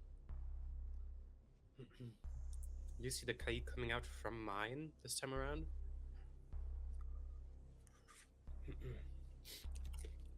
You do have the Valkyrie, so Attackers need to locate and defuse as many bombs. like the last round that we were on the bottom floor, we do have this Valkyrie, Goyo, Kaid, smoke setup, but this time around we did bring the Jaeger. Jaeger is a very interesting pick here. I mean, last round we did see both the Jaeger and the Wamai being played from Wildcard Queens. That is not going to be the case this time around. Cassiopeia will be on the smoke instead. But I don't know, the same philosophy stands, right? Just being able to deny that ordinance is absolutely massive. Going down to the basement here, I think it's interesting that we also see the Goyo just being able to put down these canisters in the tunnel, denying so much ability for the attacking team of Strike X to be able to get through there. So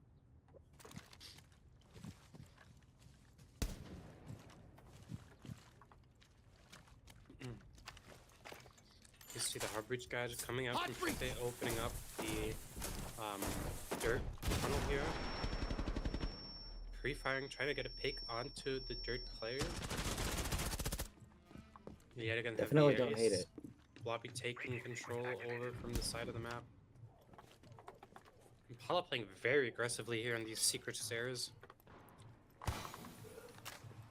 Taking out that pipe, but giving away her position, now blending back down into the site.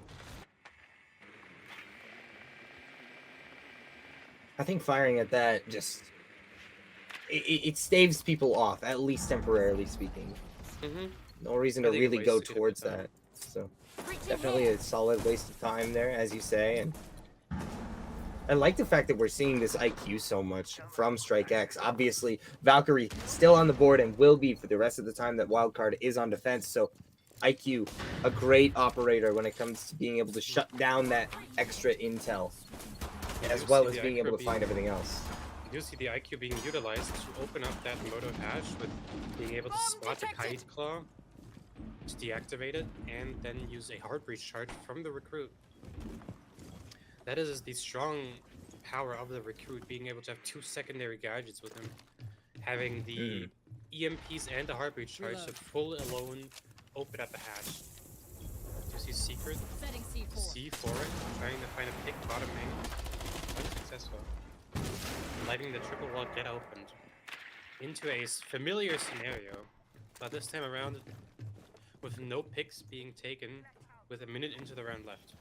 And we see Rivet Very taken low, but out. eventually Rivet. Rivet gets gunned down, and Secret is shortly traded.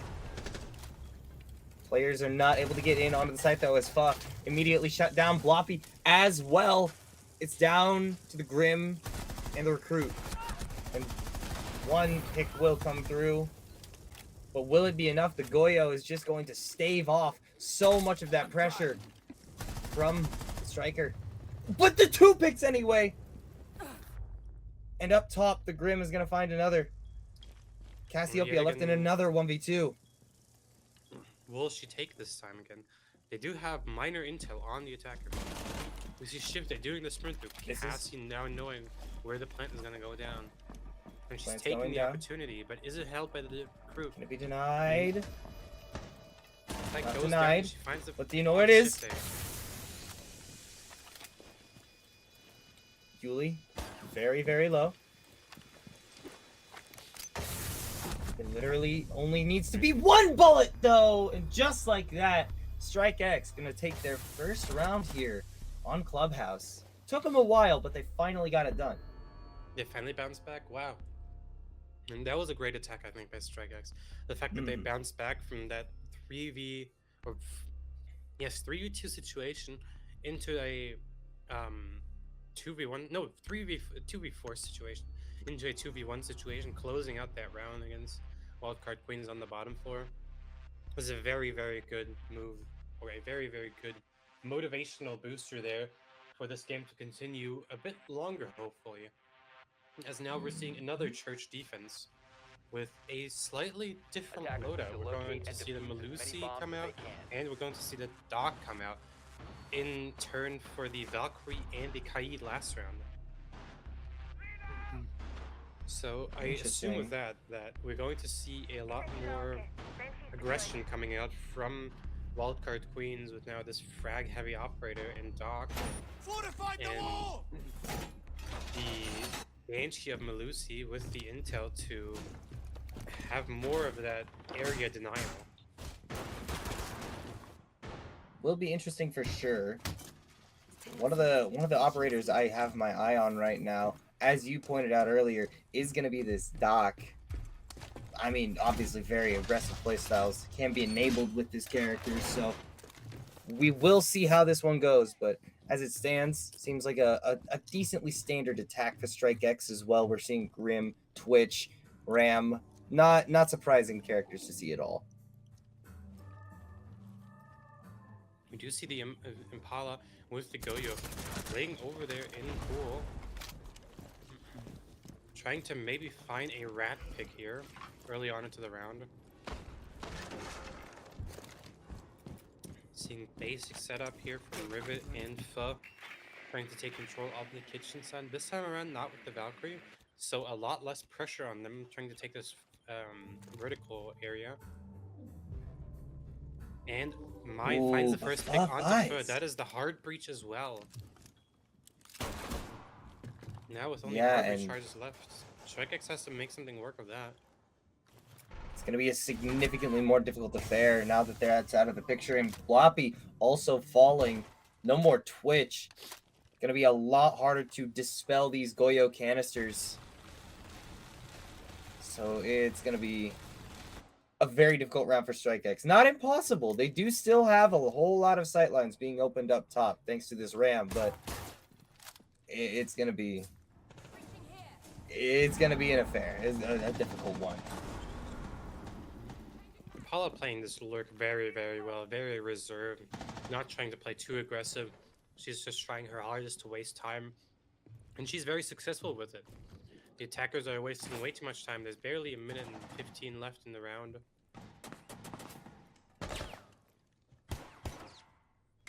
Now, 2 of the 3 remaining attackers both focus on trying to take out this Goyo. Oh, And Impala still takes out Shift A, and with a trade as well. oh, Just 1 the for Grim Dawn. 1. The trade comes out. Impala 2 really versus 4 them. put in the work, taking out 2 of the most important operators of this Twitch and the Grim. Yeah, that I Now, mean the roam Yet was again, another phenomenal. yet again, another 2v4 situation here. We have the Recruit and the Ram being Yue and Rivet now. Trying to make something work, funneling through the hatches and the hallways. Smoke once Grid again, in the just motor. walling you out. Gets taken up by Oh. Booley. Now with the Recruit all alone against 4 players. I think on this blue hatch. It seems like an unwinnable situation, but we've seen other players. I mean, Yeah. with 10 seconds left, if you fall right now, you're falling into smoke and fire. So it might be a little bit chalked here, unfortunately. Yeah. And as a result, Wildcard Queens will end up taking the round in that instance. Unfortunate Save for your Strike stats. X, but they simply did not expect the roam and lurk from Impala there with the Goyo in strip, taking out those 2 players very early on into the round. Now we go back to gym bedroom. We are not even messing with first floor site. No, thank you. We do not want that. Understandably so. Just a matter of heading back upstairs after a successful basement hold. And I mean, again, we see fairly standard picks up here. Castle makes a lot of sense, being able to wall off certain, like some of these doors. Castle barricades are just phenomenal for. The pick I'm most interested in here, though, I want to see if this ace comes through on the attack for Strike X, because I'm curious. I'm also very interested in that Attackers have discovered the location of a Ying bomb. pick from Shift A coming out. True. That might have some value to it, but you know, you never see. And as you were mentioning earlier, the first foresight, speaking you said, obviously understandable that there isn't the first foresight, but I wanted to add to that. I miss having a bomb site be over in strip, because I Facts. still very strongly remember there being a bomb site in strip club, and that being one of the best sites on this map, even during Pro League times, into like year 1, year 2 times. Yeah. That's a callback and a half there. I'd completely forgotten about the site there. Shoutouts to that. That was a long time ago, but either way, Clubhouse has changed over the years in many a way, but With major and minor reworks to the indeed. map over time.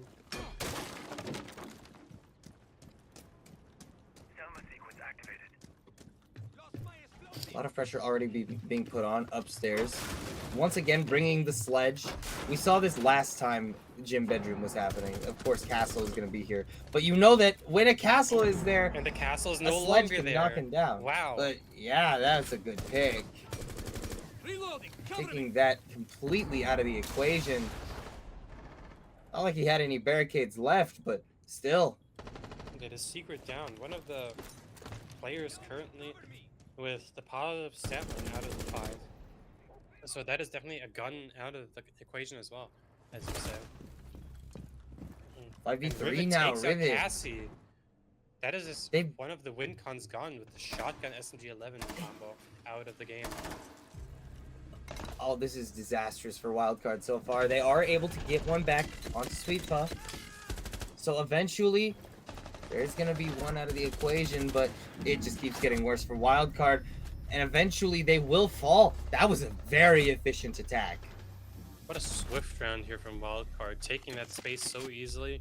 They learned from their past mistakes attacking Gym Bedroom as to not take over the CCTV side and getting shut down by 2 players just with 1 shield sitting there. but instead this time around taking a full direct approach, opening the breach, taking out all the important players, which Wildcard was not ready for apparently. And so they were just getting taken out left and right. And we see the Deimos ban. Interesting. Okay. We didn't see Deimos and played Kaid by- out of the picture. We didn't see Deimos played by StrikeX at all, but we see him banned from StrikeX against Queens. Maverick See the Azami once again makes a lot of sense. Maverick being such a high value operator on this map, and Azami as well being, in my opinion, currently the strongest operator in the entire game. Unsurprising, considering. Is that a Scopos I see? Ooh. Floppy on the Interesting. Scopus. This might be interesting.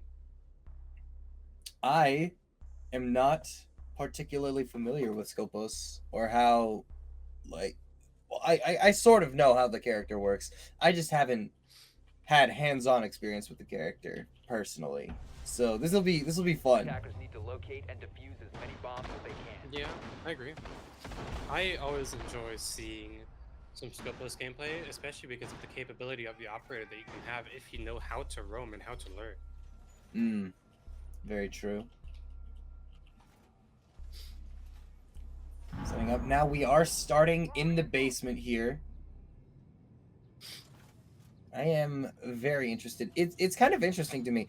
I think it's crazy that Valkyrie has just been floated this entire time. Neither team banned her in their initial go around on defense, and I mean last half we didn't see her banned even in that later ban phase either. So Activating camera. once You see again her we are playing going to be now. seeing we're going to be seeing an IQ just to be able to find those cameras and shut them down. But this I lurk do could be want to huge. point out the fact that Impala on IQ is actually running a G8, which is a very Really? uncommon sight nowadays because of the not too recent LMG nerf that happened when the Finka LMG meta was a thing.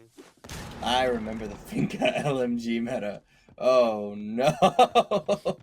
I hated it. Loading Back, mag. Yeah, back that's when the fair. LMG meta was a thing, I was still fairly new to Siege, so I wasn't very good with gun skill, and I was just like, yeah, I couldn't compete. Yeah. Hate to see it.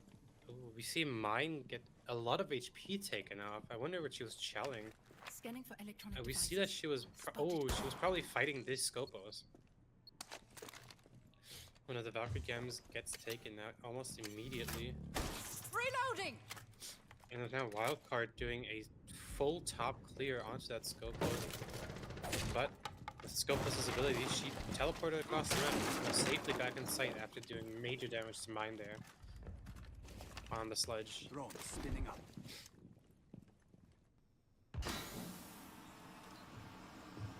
Scopos still playing fairly aggressive here on the bottom part of main stairs. Still trying to somehow find a pick here in this round. Being droned out. Spotted though. out by the drone. Now Wildcard is aware of the Scopus. They're going to watch these main stairs Ooh. now. And, Little bit of she damage does- taken. Making a hole. And eventually, Loopy does find the opening pick here.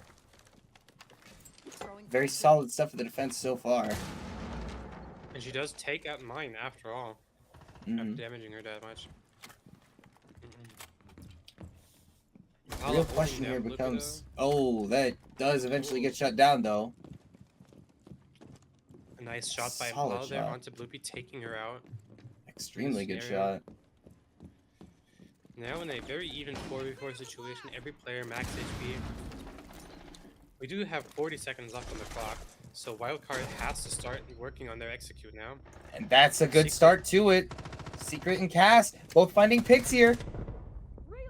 And Pho tries to get aggressive for Strike X, trying to save the round a little bit, but not able to do anything about it. Rivet will eventually fall, and just like that, we're looking at a 2-5 scoreline at the beginning of this second half.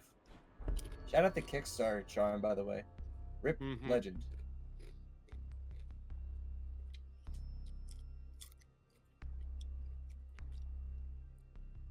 I mean, very solid stuff. And it looks like we're going to be going back up to Gym Bedroom. A common sight. Yeah. With some standard picks here. Bandit remains. Castle remains. I personally think gym bedroom on this map is probably the best site currently, because I think church is very, very accessible as a site. It's really easy to attack, in my opinion, if you Attackers know need how to locate attack, and even against a defuse good as many defending bombs team. as they can. And CZTV is just a placebo site, in my opinion, because it's known as a like first round ranked site. Mm-hmm.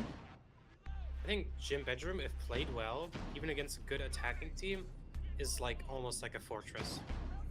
I tend to agree. Typically, I think that there are some operators. I mean, the two that we've seen consistently here, I guess three because of Frost as well. But the Castle and the Bandit just make this such a difficult site to even look at properly. You know, it's a hard site to even want to crack.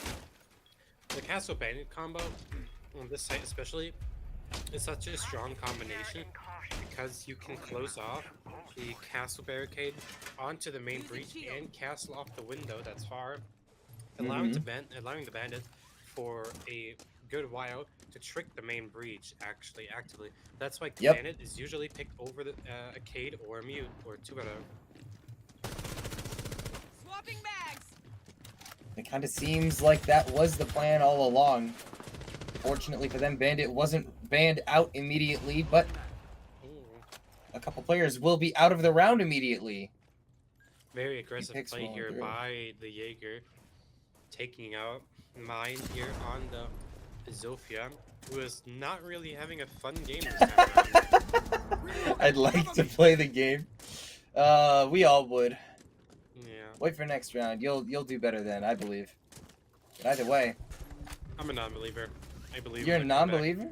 You believe in the comeback? Okay. I mean, we saw 5-2 turn into a 5-4 last game, so. That's true. We did.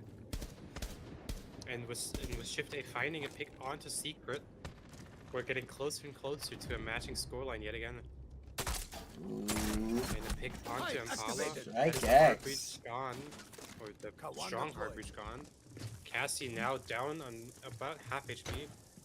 Trying to take this logic control. Gets taken out by the Jaeger as well. Incredible picks coming out here by Yoon. Incredible stuff here. I mean, it's just... It's never looked easier. It's never looked easier. An almost flawless round here by StrikeX. Incredibly well played. Taking these ones, winning these ones. Getting the picks off of these angles with the Jaeger playing this hyper-aggressive game. Peeking every window, every doorway, and finding these picks. Just blatantly out-fragging the Wildcard Queens players. Honestly, great stuff. It's looking very solid all around, and after a successful gym bedroom hold, we are going to be seeing a CCTV cache. And this time around, unlike the last time we saw this, we're not going to be seeing a Wamai and a Jaeger, just the Wamai in play this time around. So only that for the ordnance denial. We also do see the smoke for the late round plant denial. So I assume that StrikeX is going to try their hardest to keep Raptors control, keep the main wall closed, and play for that late round. And that's what I assume Wildcard Queens might be going for as well, bringing that Lion, which is notorious to be part of the infamous 20-second meta, or nowadays it's more like a 35-40-second meta. The Capitao, the Blitz as well, probably to try and take Raptors control, and the Heartbreach for the main wall. We do see the swap from the Lion onto the Lion, and the Ash onto the Thatcher. Thatcher makes a lot of sense playing into Bandit. Obviously, the usage of those EMP grenades just completely opening up those sites. However, Bandit still able to trick, so we will see how that goes. Bandit is still going to have an easier time tricking, considering the Bandit is against a Thermite, and this time around not an Ace. So we might see we might witness the fact that StrikeX keeps this wall successfully closed.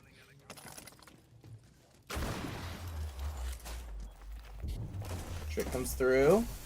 Yep, and this is going to be a closed left wall. We do see the Heartbreach charge coming out, taking out the right wall. Pick's coming out though. Oh, from both sides. It's a pinch here.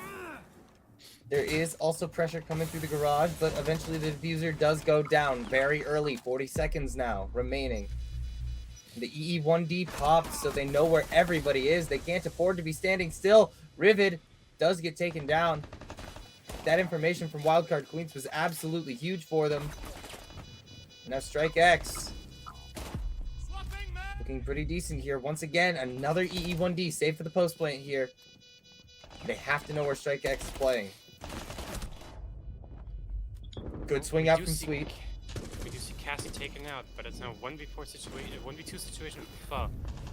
In a pinch. This Runs is into the... almost impossible, and yeah. I mean, that's... But you know, it happens. might just be happens user to the error. best Might of us. just be user error there. Walking Very into the fire. possible. Oh, what can you do? Happens to the Unfortunately, best we're not of going us. to see that 5-4 scoreline, but we are going into the match point now, and into the possible last ban of this game. What do you think it's going to be? Valkyrie would not shock me. I think we might see something like a Thatcher and possibly a Jaeger ban. Okay, I think IQ you're and Bandit. So we're Bandit going makes to a lot of see- sense. I assume we're going to see some Valkyrie play here. Yep, exactly. Okay, Valkyrie makes sense.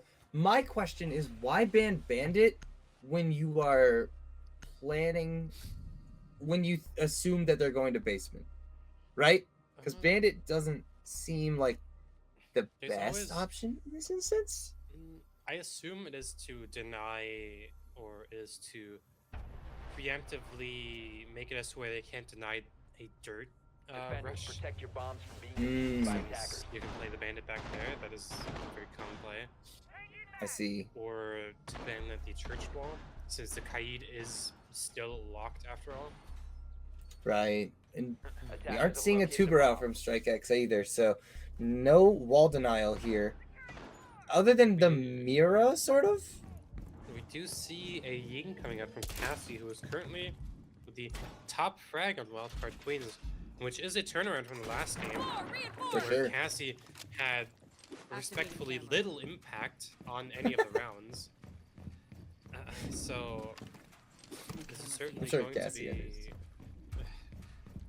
It's fine. She won't be mad at me. I was gonna say, I'm sure she understands. Yeah, it's just friendly banter. Yeah, I get you for sure. I be trash talking my friends when I cast their Overwatch matches, so I know how it is. Yeah, sometimes you gotta do what you gotta do. Indeed, I would be indeed. trash talking Shift A and Rivet a little bit because we're long time close friends, but they're both doing fairly well this game, so. It's very true. Secret just kind of looking on at that in like disbelief for a moment as fucking shut down very quickly up on the upper floor. Fun, not 3-6 really having a round fun count. game this game. Being Oh, the bottom definitely by not. 2 and 9. Oh, this angle is Shift A- nasty. See Shift A trying to get a pick. We might have to see an impact trick here. Yep. Good Uses impact. those 2 impacts. Oh! Oh. Almost missed the vision there, and that's both impacts gone. Now, unfortunately, Wildcard Queens is going to get this hatch, giving them the advantage, of course, in this round already.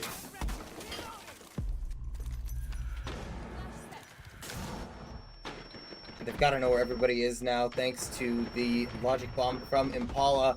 Floppy goes down, Rivet immediately falls. It's all but over at this point. A 1 versus 3. Make it a 1 versus 2, though.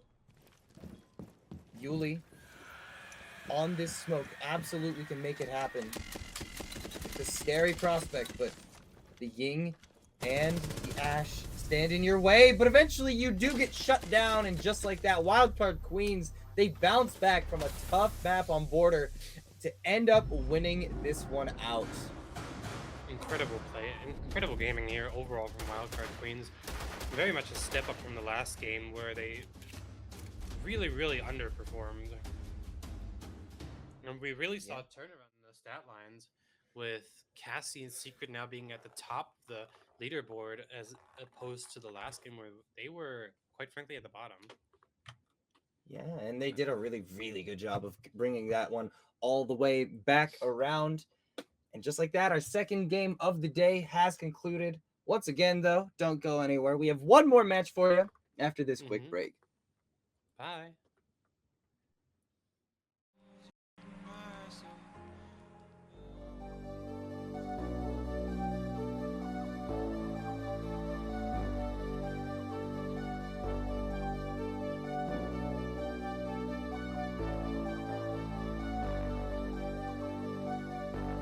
Fill me out with your smile. Now the sunshine brings the light. Fill me out with a flame. I will let you win this game. Take me out when I'm down. 'Cause with you I'm safe and sound. I'm safe and sound. I'm safe and sound. I'm safe and sound. I'm safe and sound. I'm safe and sound. I'm safe and sound. I'm safe and sound. I'm safe and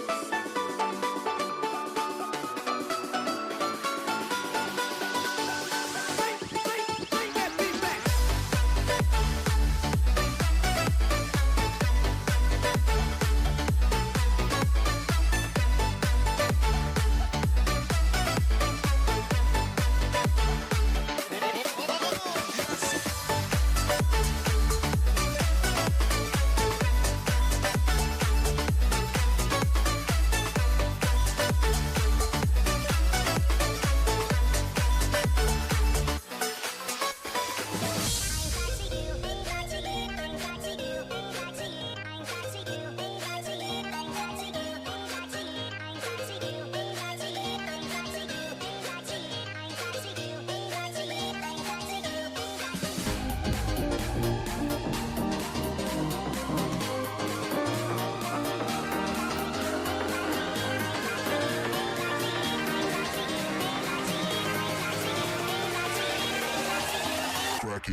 We lose ourselves in the spirit of things. We lose our sight when we put our trust in things of this material world, of things that fade away. Yet we keep coming back, keep coming back, keep coming back, keep coming back, keep coming back, keep coming back, keep coming back, keep coming back, keep coming back, keep coming back, keep coming back. Of things we know.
We are dreaming in the dark. We are nothing more than dust. Search but you stay lost. We are reaching for the stars, but we're making this too hard.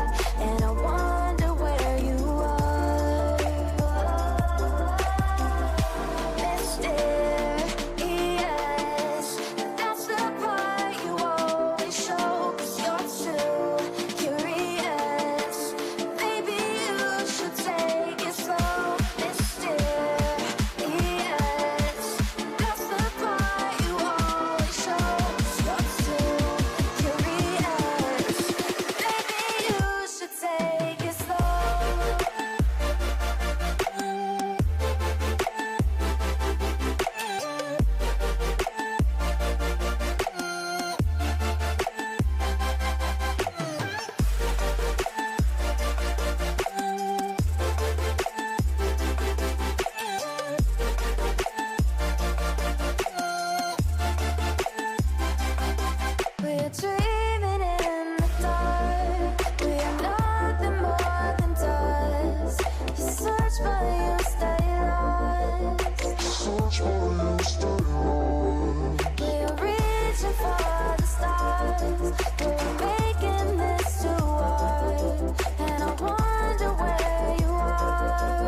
Wherever love goes, there is also misery. It's no mystery.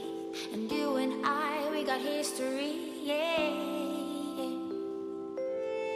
Wherever love flows, there is also tragedy. When we're in too deep. And you and I, we got history. Yeah. Go look in the mirror, say, hey, I'm sorry for all the pain. I'm sorry for all the pain. Go look in the mirror, say, hey, I'm sorry for all the pain. I'm sorry for all the pain. Go look in the mirror, say, hey, I'm sorry for all the pain. I'm sorry for all the pain.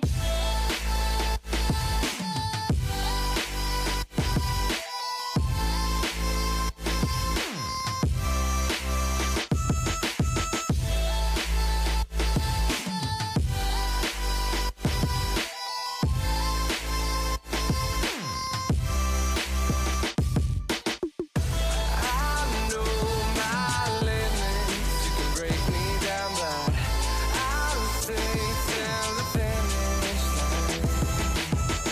'Cause I've been counting minutes for quite some time now, just to see you again. And I've been counting days to get away, to see you again, see you again. Been finding ways to get away, to see you again, see you again.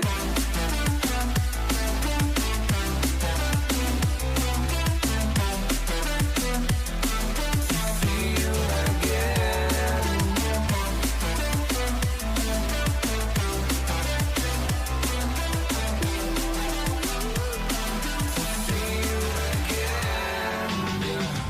I can never ever find the right words, and there's no way this is real life. There's no telling you're the right girl, so I can only say that it feels right. It feels right. It feels right. Yeah, I can only say that it feels right. It feels right. It feels right. Yeah, I can only say that it feels right.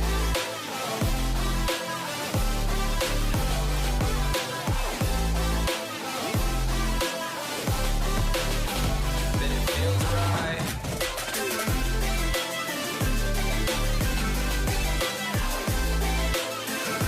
Feels right. So right, so right, so right.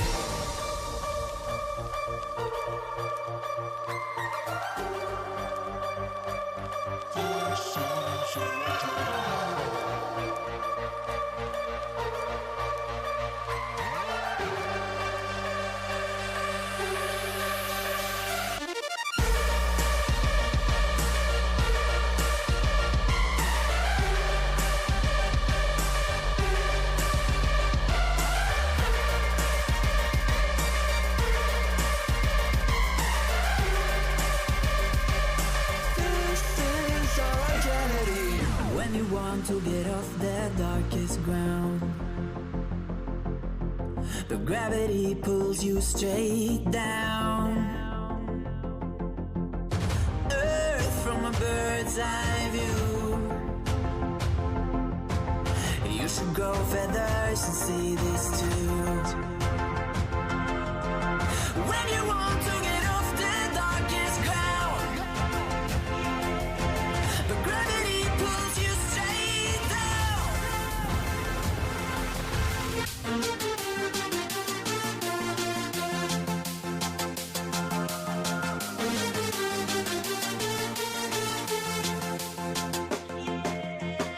When you want to get off the darkest ground,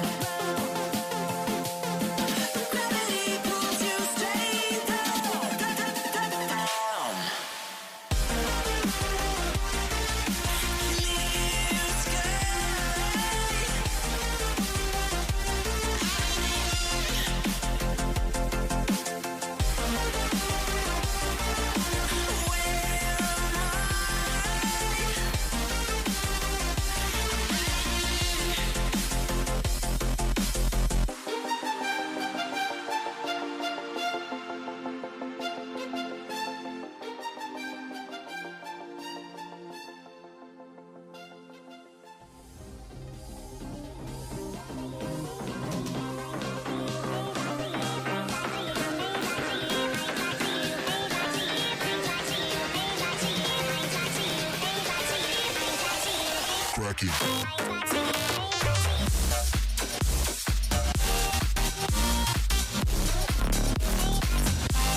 You and me are bored of regularities, living all the dreams, playing all the games, and getting high on love. They can chase us down, but we will always win. Leading every dance, feeling every touch, and getting high on love. We're invincible. Trust in me, we're invincible. Don't you see, we're invincible.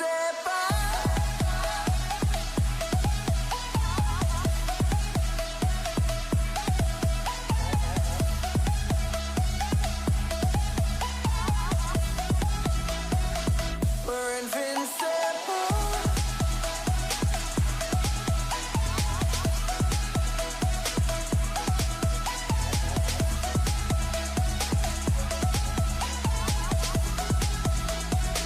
We're invincible.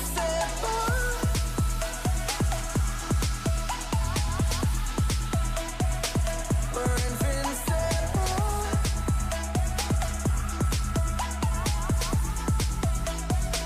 We're invincible.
I just assumed I'd play the part of keeping you in the right direction. No matter how your confidence may fall, I'll be here as your foundation. And I say, hey, yo, just let it go. Your struggles won't remain. And I say, hey, yo, we're holding hope and wake up yesterday. So hold on to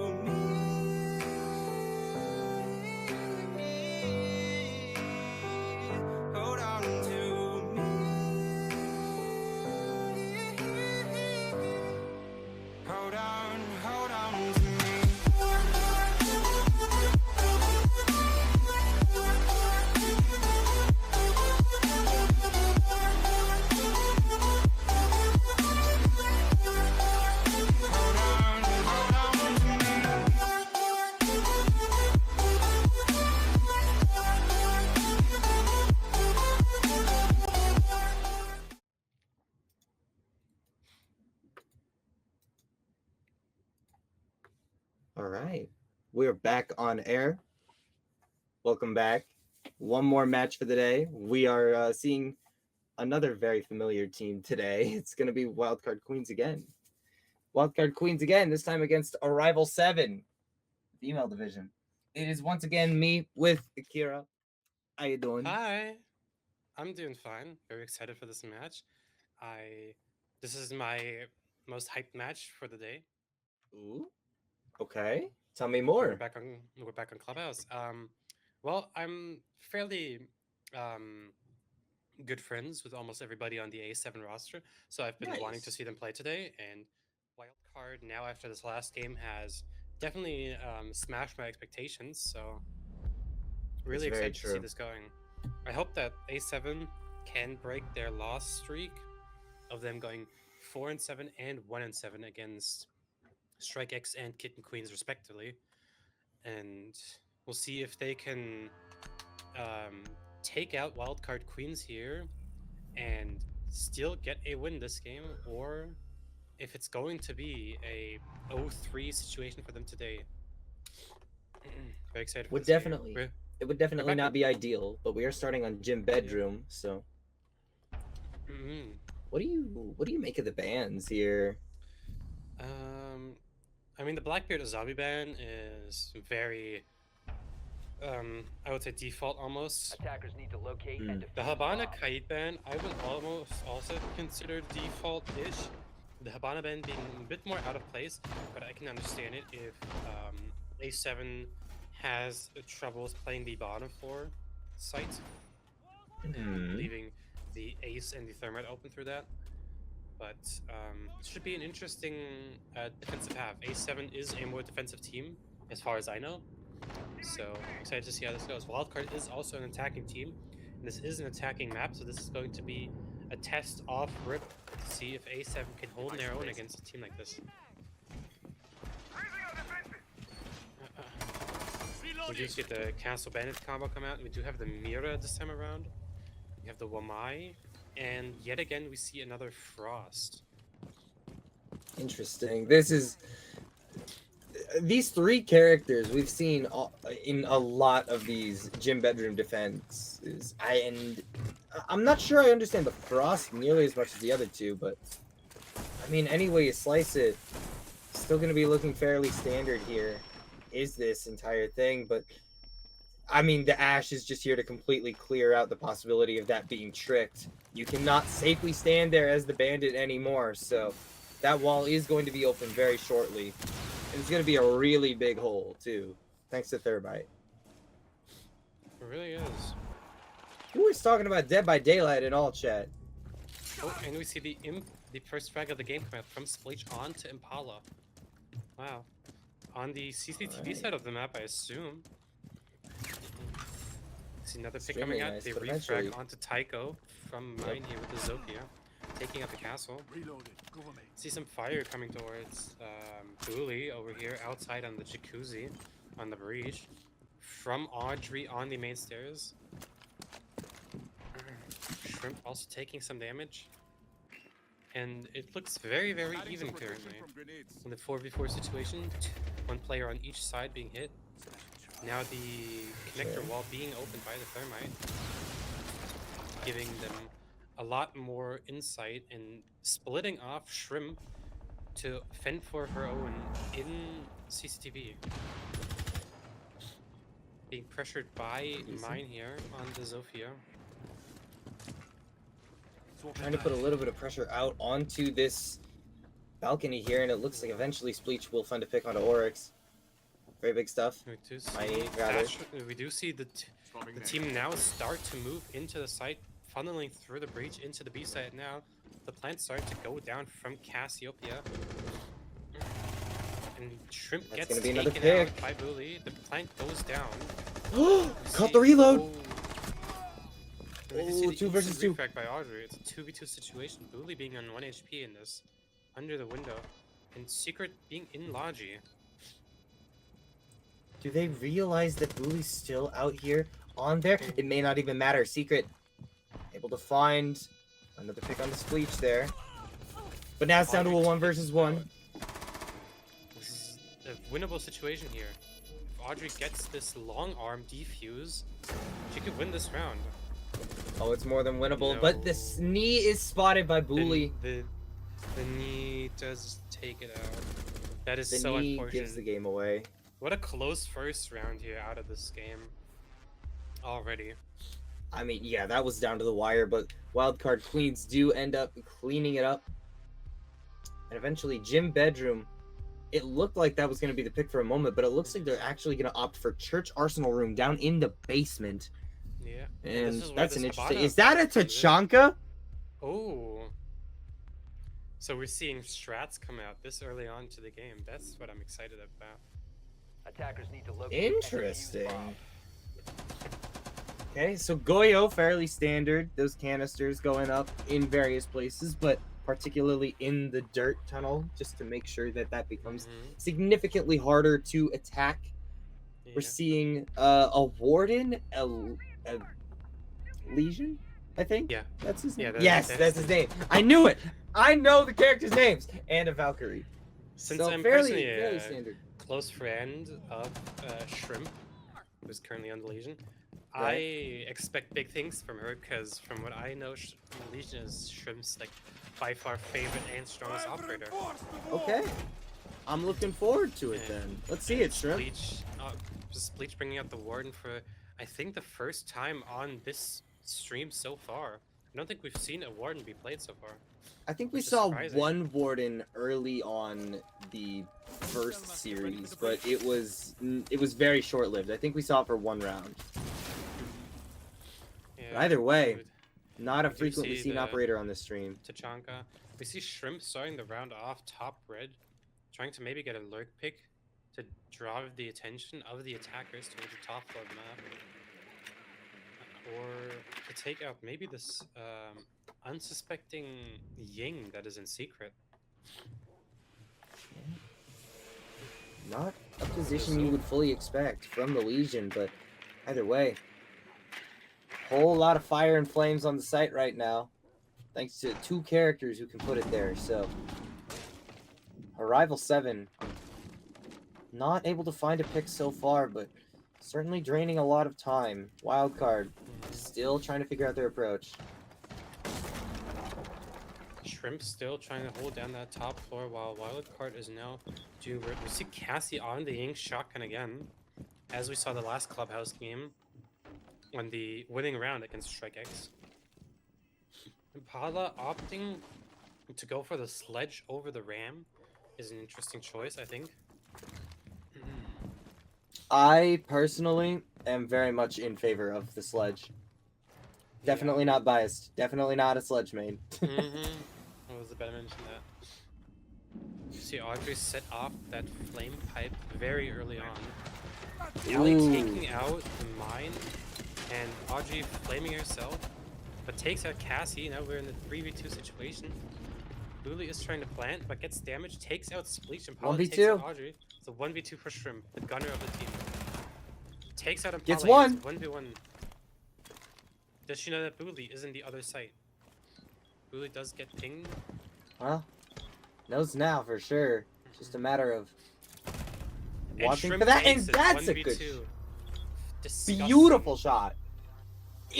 Beautiful, gorgeous shot. I'm with it. I'm with it every day of the week. And you were talking about how her most comfortable operator being that Legion. I think we just saw exactly why. Just perfect play.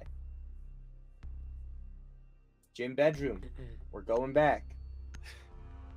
We see the top floor again. We see the Legion come out, another Frost, the Bandit, the Castle. This is the exact same lineup, except that the Legion is in Attackers place need to of the locate and Wamai defuse that we as see. many bombs as they can. I find it interesting. I mean, I hope that they put a little bit more pressure onto the balcony from the CCTV window, because last time this whole setup fell apart very quickly just because the ash got up onto that balcony and just took out every bit of that defense. So I'm hoping that they're able to shut down Secret this time around, because they're going for the exact same setup. This is basically roughly the exact same round replay. The operators are the same, besides the op for the Legion over the Wamai, which I assume to be a comfort pick here, with Shrimp getting that 3k last round on the Legion. Trying to pick the Legion now to, well, as I said, have that comfort pick over the utility, maybe having a bigger impact that way. Do you see the entire team rotating around the map here? Impala going to open up the CCTV wall, I assume? Approaching over the roof makes a lot of sense here. These are Can't some be spotted interesting from that handholds. window. I like this. With the footholds onto the rafters stairs. Same plan. No shutdown here.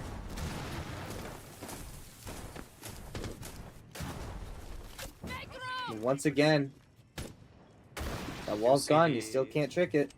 We do see a very similar early execution, with Mine opening the window with the Zofia, utilizing those hard breach charges and the explosive charges from her launcher.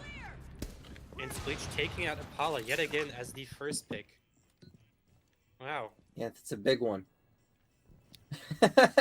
like the last gym bedroom round, where Spleech also took out Impala off the CCTV plat rappel with the frost onto the ace. It's the exact same repeat, but we will see if the rest of the round is an exact repeat. Still a 5 versus 4 in favor of Arrival 7 as it stands, so very much could go either way. Wildcard is Oh. stalling. Mine gets taken out by Spleech as well. But we see That's a Shrimp get problem, but refragged Shrimp- by the Claymore on the connector window. That is unfortunate. Yep, slight over aggression punished by the use of that Claymore, and eventually Thermite is able to break open the connector wall here.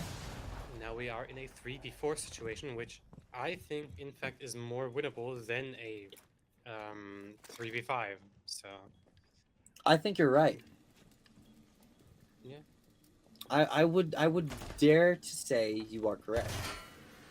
Because I personally think the more players are in the match, the harder it is to win a man-down situation, even if it's just one man down. A 4v5, I think, is harder than a 3v4. Yeah, I'm definitely with that. She does see the barrel there of the Oh frost. no. Is she gonna try and shoot the arm? Oh no. She does get the peek. Oh, She does okay. take out Spleech. Booley in the site again. And Secret down, running down connector. They have control of the site now. They do know about the player prone. 1v2. The last one. This is a 1v2 situation for Audrey in Logi. Secret out of ammo there. Goes for the prone. 1 HP. Booley taking Diffuser out going plan, down. Probably going to hop out of sight again. Audrey opting to rotate into connector. Oh, long rotate coming through. He Both just teams. jumped out the connector, takes out the Thatcher. That's one. But she gets Oh, but- refragged by Secret off the connector mirror. Yep, Secret Unfortunate. was standing in a really good spot there, Mhm. behind the broken mural window. And the moment you know that they've jumped out the window, and they get revealed, it's just over in that instance. Yeah, I agree. That Yeah, was a well played round by both teams. We are seeing very close rounds. I think every Mhm. round so far has gone down to an almost 1v1 situation. I think so, yeah. Twitch and Mira Twitch, are Mira, the next man. bands. I think Twitch is interesting. I don't think we've seen any Twitch so far in this map. I guess just wanted to get rid of it because you're wanting to play characters like the Wamai, like the Jaeger potentially, but I don't know. I feel like that ban is a little odd, but the Mira ban makes it makes a lot of sense. A7 has been Protect your utilizing bombs from said being Mira a defused by lot. attackers. So, I do see the reason behind that one. Now with the CCTV site, the first time we're seeing this in this match. See Spleech on the smoke, Elios on the Wamai, and Audrey and Tycho each on the two German defending operators. And we do see that Jaeger-Wamai combination yet again in a CCTV defense. 10 seconds remaining. Arrival 7 looking pretty stock standard here. I mean, the Bandit has been showing face a lot when we've gone up to the second floor here, and I expect it to continue to throughout the rest of this map. So I just think it's kind of interesting. We're seeing a Nomad. Haven't seen Nomad today at all, but Yeah. here we are. Which I'm quite upset about. Nomad is one of my favorite characters in this game. I love him. Nomad is very cool. I like Nomad. We do see Shrimp playing this early roam yet again, opting for the Legion Comfort pick, trying to find these early on kills onto unsuspecting wildcard players. We see Secret opting for the Ash again, the double heart breach as well. It's also Mine. It's also, I think, Mine, important to mention that Mine being on this Maverick means that it'll be kind of easy to know where the Bandit batteries are and just instantly get rid of them. You're not dealing with a Kaid. The Electro Claw isn't on the ceiling. You can just burn out the bottom of the wall and shoot out the batteries. This is also what's called a Maverick trick. What Indeed. Mine did there, where you soften out the wall using just the Maverick. Hmm. Deploying drone. Fancy Shrimp stuff. In the basement, trying to maybe walk up somewhere onto alert if there's a vert player. But from the looks of it, this is a very horizontal take. Oh, yes. Mainly from the main breach and the window so far. I don't think we've seen any aggression this far on the other side of the map. Oh, Secret currently droning at the site for her team, trying to find out if there's a gap, perchance, that she can take. You see Ali locking down the site of the map with those Jaeger ADSs and those MIs. Is Ali going to find that pick though? That's the question. Ooh, the aggression comes out, and you have the opportunity here, but you get shut down here. 3 versus 3, a couple trades come out. And now it's just a matter of holding on for dear life if you're a Rival 7. So many players really so going far for away the from the plant site right now, but Tycho taking out Impala, important pick here. that's huge. Yeah. Players under the site right now, but the diffuser does go down. Bully is next to fall. It's just Mine outside of the site right now. Situation. This could go right or wrong. She has a good spot here out on the plat. Down to Gets Tycho. one. Now has to fight Shrimp in a 1v1 situation. Decides to drop off. Drops This is down. probably the right play. She's going to bed on the rappel now. Goes for the quick defuse, but not going to be able to finish it off. And Mine Yes. clutching up in a 1 versus 2. 1 versus 3 even, I think. No? 1 versus 3? I think so. I might I be think wrong. so. Maybe. No, I think it went down to a 2v2 first. Maybe. It's like we're seeing a very similar strategy to what we saw. I think this is the exact same composition we saw in round 2 from A7F in this instance. We're going back to basement, Attackers need to back to the locate and Tachanka defuse as many bombs as Goyo. they can. We do With see the, Tycho on the Valkyrie this time around. Swapped out for... I don't even know who it was last I thought Taika was on Valkyrie last time they were in basement. Might be. I don't remember. It might be, but I don't think so. Twitch chat, if you can remember, please tell us. You're on a 3-minute delay, so you'll hear this request in 3 minutes. But if you can remember, you should tell us.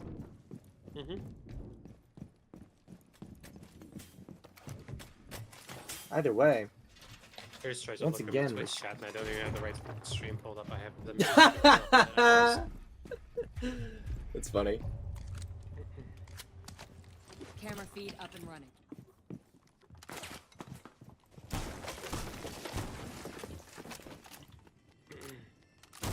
By the way, like I said earlier, very, very similar hold to what we were seeing earlier. Valkyrie coming out here. And obviously, a whole lot of pressure onto this roof with the help of that ram. So, Arrival 7's got to be very, very mindful of what's happening above them. We do have Shrimp still on the very top floor. I'm going for this early roam again. Trying to try and pick onto somebody, waste some time, but Wildcard is not wasting any time trying to flush out Shrimp. They are not worried about her from the looks of it. Not at all, as it stands at least. It's just Shrimp can run downstairs. Oh, they've droned her out. They know Are they exactly going where to make look it? now. That's the question. No immediate danger, but running into garage here just to see if you can find anything. You have an option to drop down into the basement right behind you if you get the opportunity, so. You see a C4 coming up from Split Ship replays. Not much value from that though. You see Bully pushing up, trying to aggress on Shrimp here. But Shrimp is tucked in the oil pit, unbeknownst to anybody in this in the attacking side apparently. Bully has taken control of Secret there now. The Ash now on her way to drop oil pit. Does not spot Shrimp. Ooh, Oh, it's close though. Gunfight That was a nearly scary breaks out situation. and nearly rips off somebody's head. 1 minute A left. little bit of and damage still no taken, but entry. does escape. Huh. No entry, but this hatch is about to disappear. We're going to now get into the late round. Allie taking some damage here, throwing one of her impacts.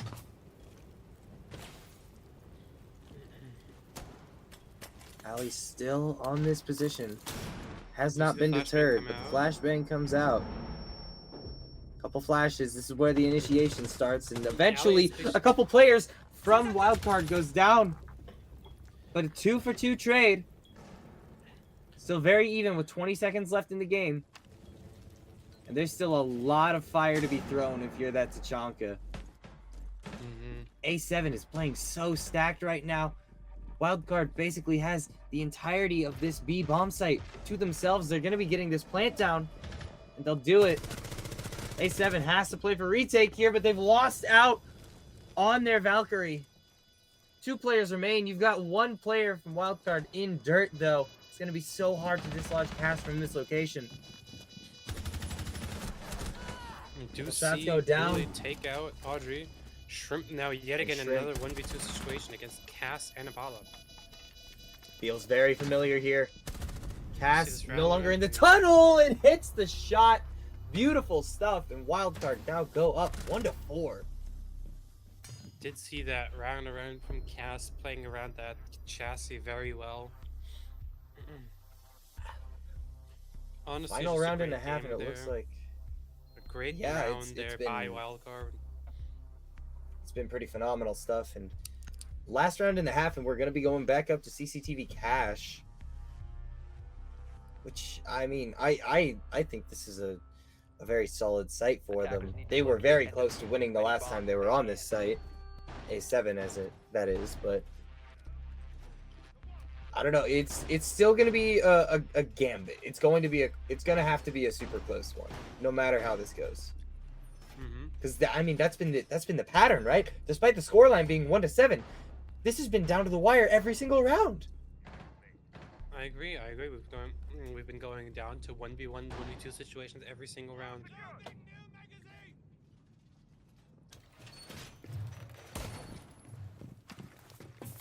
I mean, once again, we see a very similar setup, right? Wamai, Jaeger, You see Bandit, Ali Smoke, Legion. opting for the smoke this time around, which I do think was a different operator last time. I think they Or played no. Smoke last time they were up here. I'm No, pretty I sure they think it did. was Bleach on the smoke and Ali on the Wamai, so they simply swapped positions. Oh. Swap roles, yeah. It's the beauty of a game like Siege. You can get away with swapping roles for comfortability reasons or something similar. You see the Maverick working on opening up the main breach. Now with the most recent change in Siege X, the electricity doesn't actually do any more damage. So, oh, and Shrimp finds a pick onto Pollock. Gets refragged by Bully. Early aggression there, very nice. Taking out that hard breach. Cassie gets taken out by Tycho Cass is dead. in the middle of the map somewhere. There's the Brava and the Ace gone. Those are two of their most valuable operators this round.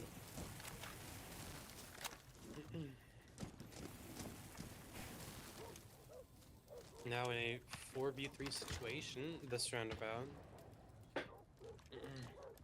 You have the Maverick currently struggling to open the plat breach.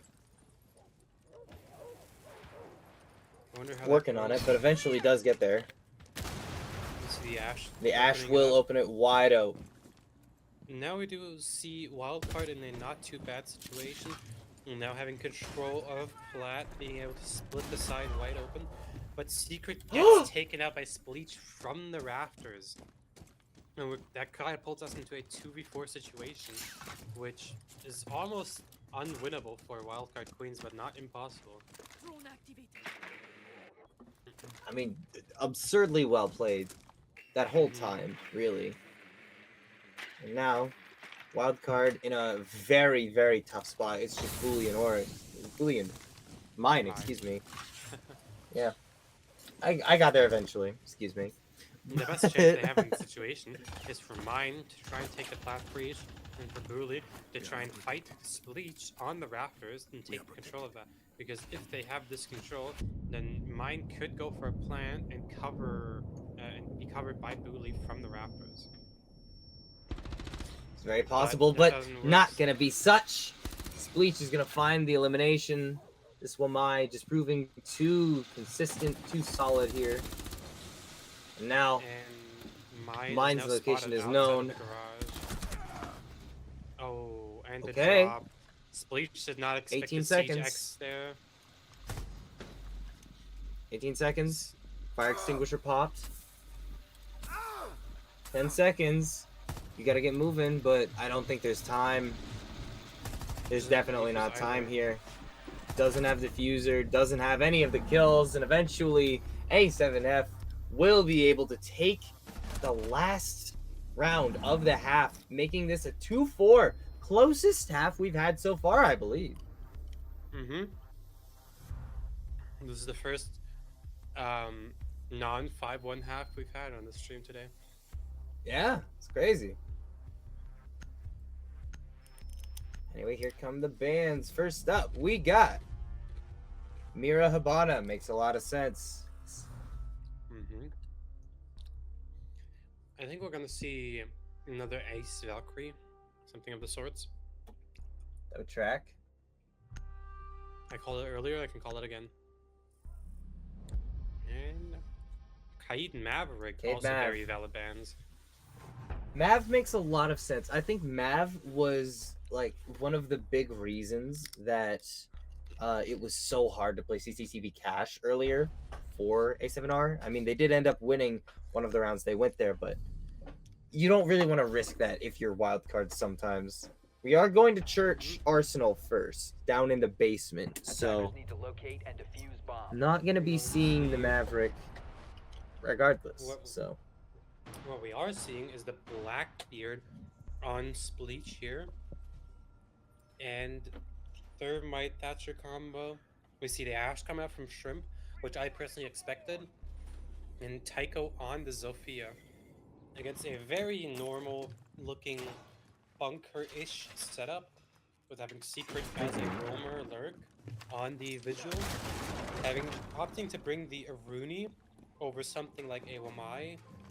Or similar, or a ward maybe, and opting to bring the mute as well over possibly a smoke, some kind of late round denial. You see the Goyo come out from Impala, very common pick, and the Jaeger. Ever since the release of Siege X, we've really been seeing Jaeger's pick rate spike from almost 0 to like a good 70% at this point, I would say. With now Jaeger being able to catch Capita bolts like Wamai's magnets. Indeed. Kind of wild to think about too, considering the history of Jaeger in this game, you know, like such a dominant force in early Siege, but kind of fell off in terms of the pick rate for a very long time, but now looking a whole lot more solid. Unfortunately, who's not looking solid is Secret, who gets burned by a firebolt from the Capital. Secret no longer solid since he just got melted down by a fireball. And we did see Impala fall Indeed. off as well. So now A7F has complete top floor control and mid floor control from the looks of it. Well, they haven't set foot down there quite yet, so no control gained immediately. It does look like there's at least one player who's at least looking upstairs somewhere, but not 100%. No, they're all downstairs. I lied. I lied directly to the chat. Oh, he sees him. He knows. Or she knows. Excuse me. Well, if you're referring to the operator Capital, then you can say those. I suppose, yeah. But obviously, you know. Minute left in the round now, and we're still in a 5 versus 4, making a 5v3 wildcard, losing out on more and more players as time goes on. And A7F, they are more than capable of bringing this attack round to a close. They just got to get the diffuser down, and then things become a whole lot easier. Do you see the Capital drop into Moto now? Slowly starting to work on this push. We have Cassie tucked in the corner here by the black box, being droned out. They now know of her location. They can firebolt her out, which they are doing. Cassie's taking major damage, but does take out Spleech. After all, Tycho now working. It's a big pick. And they take out 4v2. Take out the Jaeger. Does not see Ooh. Mayan in the corner. Does see her now. Ooh. As Cassie in the 1v4 takes out Audrey, but Shrimp finds the last pick, ends out the round. Into now a 4-3, which is a lot closer than 4-2. Oh, significantly. I did. But I mean, obviously the basement defense didn't go very well that time around, but they're gonna be running it back. Wildcard believes in this site, and you know what? I respect Mozzie. Mozzie spotted. Mozzie spotted. This is my favorite character in the game. I love Mozzie. I am a big Mozzie fan personally. So I hope this works. Let it work, please. Please. I mean, Impala has a lot of firepower on her, even though she's not been very much on her mouse one this game so far, with being 3 and 6. But we'll see if it changes this round. What we do see is that Shrimp is currently at the top of the leaderboard, fragging out here on mainly the Ash and the Legion. Just after the split, and let's see if this continues. If A7 girls can finally find a win this game with the firepower that they're bringing from Spleech, Shrimp, and Audrey, or if Wildcard Queens is going to keep up their loss streak from going on. It's very possible. Like both of these teams are, like I would say, both of these teams are playing very well in this map. It's just a matter of who slips up first. And right now, Wildcard seems to be doing a little bit of slipping themselves. They lose the last round of the first half, and the first round of the second half, not going their way either. But they're still having fun, as evidenced by the fact that they're just, you know, fooling around a little bit. But we got a Mozzie. I'm so happy we have a Mozzie on stream. This is the best day of my life. Yeah. They're just clearing out the entirety of the second floor. This is what Impala being up here was so valuable for. Like, just putting all of these bugs upstairs, but none of the other players still remaining up there. It was just Impala at the beginning, and she was able to escape. So, big stuff coming out from her. A lot of delay.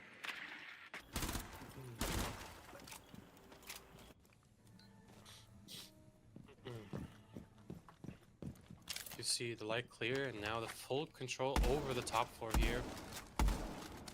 Deciding to open up the vert with the shotgun here.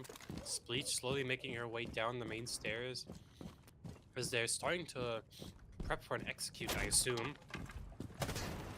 We do see Alios now starting to make this vert on the kitchen, which is by far the most important and contested room throughout this map if you're playing the bottom floor. Oh For yes. good reason, because you can control the almost entire site of the, or as people say, obviously, armory. You have the C4 prep by Impala. Where's the secret on the camera doing this teamwork? And Mine finds the opening pick onto Alios here in this round. With 40 seconds left now. Spleech Echoes getting of into a Border as gunfight Mine finds that. with the Mine. We haven't had a huge impact, like, first frag from Mine since Border, but there she is with 2 of them. Spleech goes down, is knocked, could be picked up, but let's be real, probably not happening. It's just a 1 versus 5, and that's a flawless round for the side of Wildcard Queens. Beautiful stuff coming out from them. That Incredible gameplay, honestly. I think this was Gym a bedroom? great display of what Wildcard can do if they are fully focused up, and very excited to see this next round if we're going to the match point or if we're going to Defenders, see protect your bombs from being another defused by 5-4 attackers. situation. Another one of those gym bedroom holds with the same 3 operators that we keep seeing on this site. Will it be different this time? I think this could potentially be the time where these castle walls don't immediately get broken down, you know? Maybe they will, though. Who knows? I sure don't. We'll see, we'll see.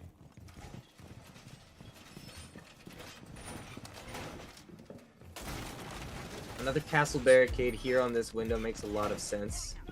Just to ensure that Very no entry. common Frost Castle bandit setup yet again. Reloading. With the Jaeger as Indeed. well. Cassie opting to bring the mute.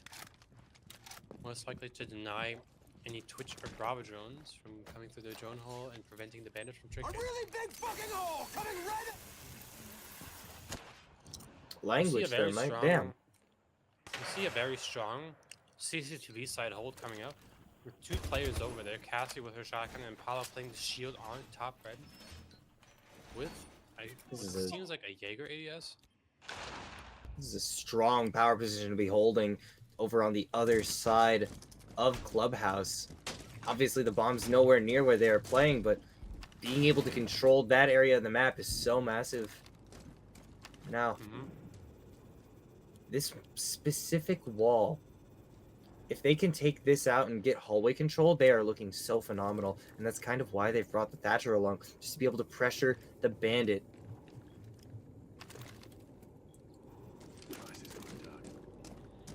There's going to be the EMP grenade.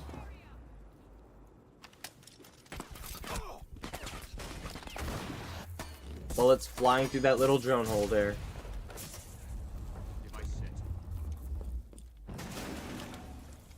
Not able to stop the trick entirely. The ace wall will be blown open. We're still in a 5 versus 5 with 1:30 left. It's just a matter of opening picks and immediate follow-ups, but that's going to be the first pick for Wildcard this time around. Impala finding Tycho. Absolutely massive to be able to get rid of the Capitao there. No more bolts to speak of.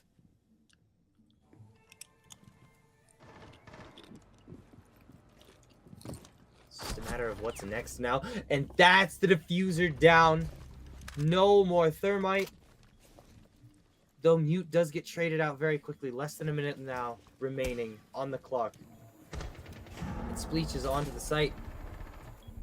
But everyone is aware of where she is. Helios. Very low health as well. Spleech kind of feels trapped here. Alias does go down. 2v4. They get a 2v3, but it's all on Shrimp. On this Ash. The proximity alarm gives away her exact location. 22 seconds remaining in the round, and it's still a 1 versus 3. You got to get through 3 players, and one of them is a lot closer than you think. Wildcard Queens taking another defensive round. And it looks like we have a timeout from A7. I think this was needed. They're now down Yeah. 3 rounds from trying to get this game into overtime. And I think they do really need this timeout. I almost would have preferred that they take that sooner, but bans are still going to come through here. Mute and Blackbeard coming out as our bans. Interesting bans. I don't know about the Mute, but Blackbeard makes sense. I think I can get behind it. I think with how prevalent the Mute has been on the side of Wildcard Queens, I think getting the Mute out of there gives them a lot more opportunity to gain intel. Because that has been their weak point so far, was their intel game. By far. Interesting. And the Blackbeard ban, I mean, it was self-explanatory. Spleech has been on and off, putting in work with the Blackbeard in some of these rounds. But I'm surprised we didn't see an ace ban, or perhaps even a thermite ban on the side of the map. Yeah, denying that hard breach would have been immensely valuable, but I think it makes a lot of sense that we see we've already seen the Maverick ban coming out with another one of those would have been very interesting. Is that a bar stage selection from Wildcard? With a interesting composition here. Azami on the field for the first time on this stream, by the way.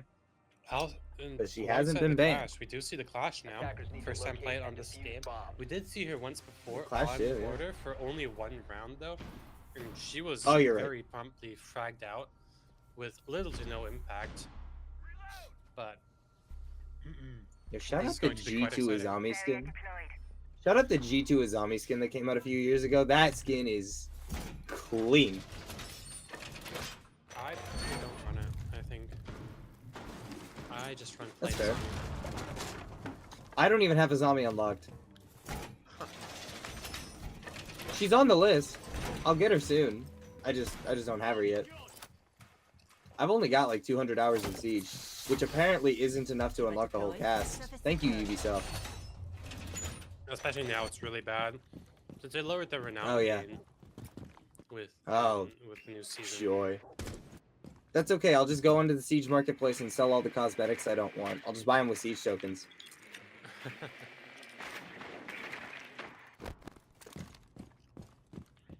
I'm very excited to see this site, because this is a site that I'm not very knowledgeable in, because I think in my 10 years of playing Rainbow Six Siege, I've played bar like 3 times, and 2 of those times were in 3 times total.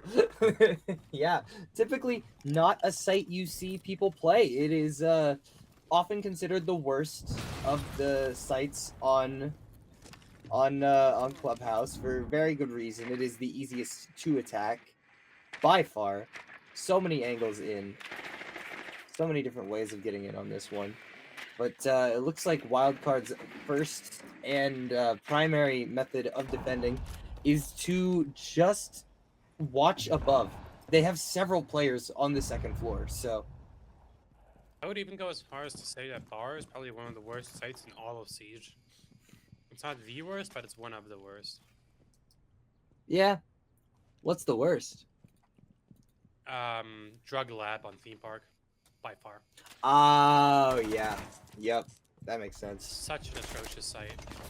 And mine getting the opening pick onto Alios, and Booley getting the pick onto Spleech. This is not looking good for A7 right now. It's definitely not looking good as it stands here. 2 players down, and you've lost out. I think a bigger deal is the fact that one of the players you've lost out on is your Thatcher. You just don't have that EMP grenade to work with anymore, but now it's down to a 1 versus 5. This is as good as over. Wildcard Queens with a surprise pick in the last round to defend on one of the worst sites in the game, and they still managed to take it away. Wildcard Queens, they will go 2-1 on the day. After a rough first map, they will just win it out 7-3. Very nice play. Very unfortunate there for A7 girls. I would have loved to see more on this, but Yeah. This was a very close map, though, as our production has told us that this match was a 32 kills from A7 to 38 kills from Wildcard Queens. So even though this was a 3-6 loss or 3-7 loss, this was a very, very close match, I think. And with every round is almost going wild. down to 1v1, 1v2 situations, I think this was a very fun match to watch. Yeah, it was absolutely a blast to watch it and cover it. But that'll do it for us for the day. So thank y'all for coming in and watching this one. Thank you, Kira, for coming in and casting literally for the first time ever, by the way. She killed it. I'd like to point out. She did great. I tried.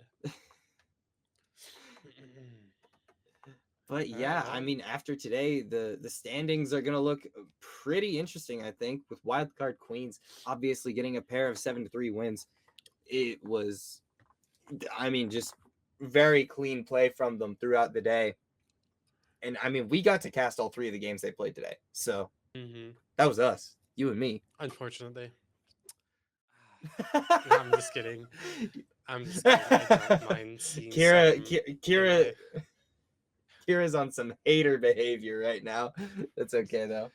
We love to see it. Flame every once in a while, you know. I understand. I get you.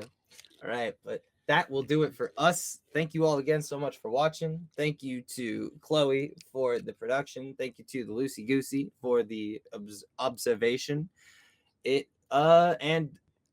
Real quick, just thanks for having me on. Again, I haven't casted Siege in a really long time, so I'm very happy to have gotten this opportunity. Much appreciated.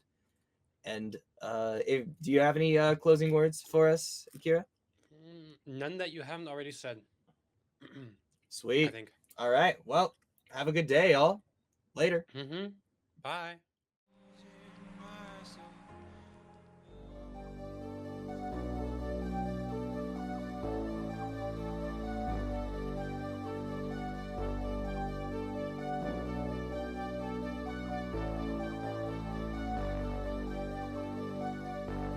Fill me out with your smile, like the sunshine brings the light.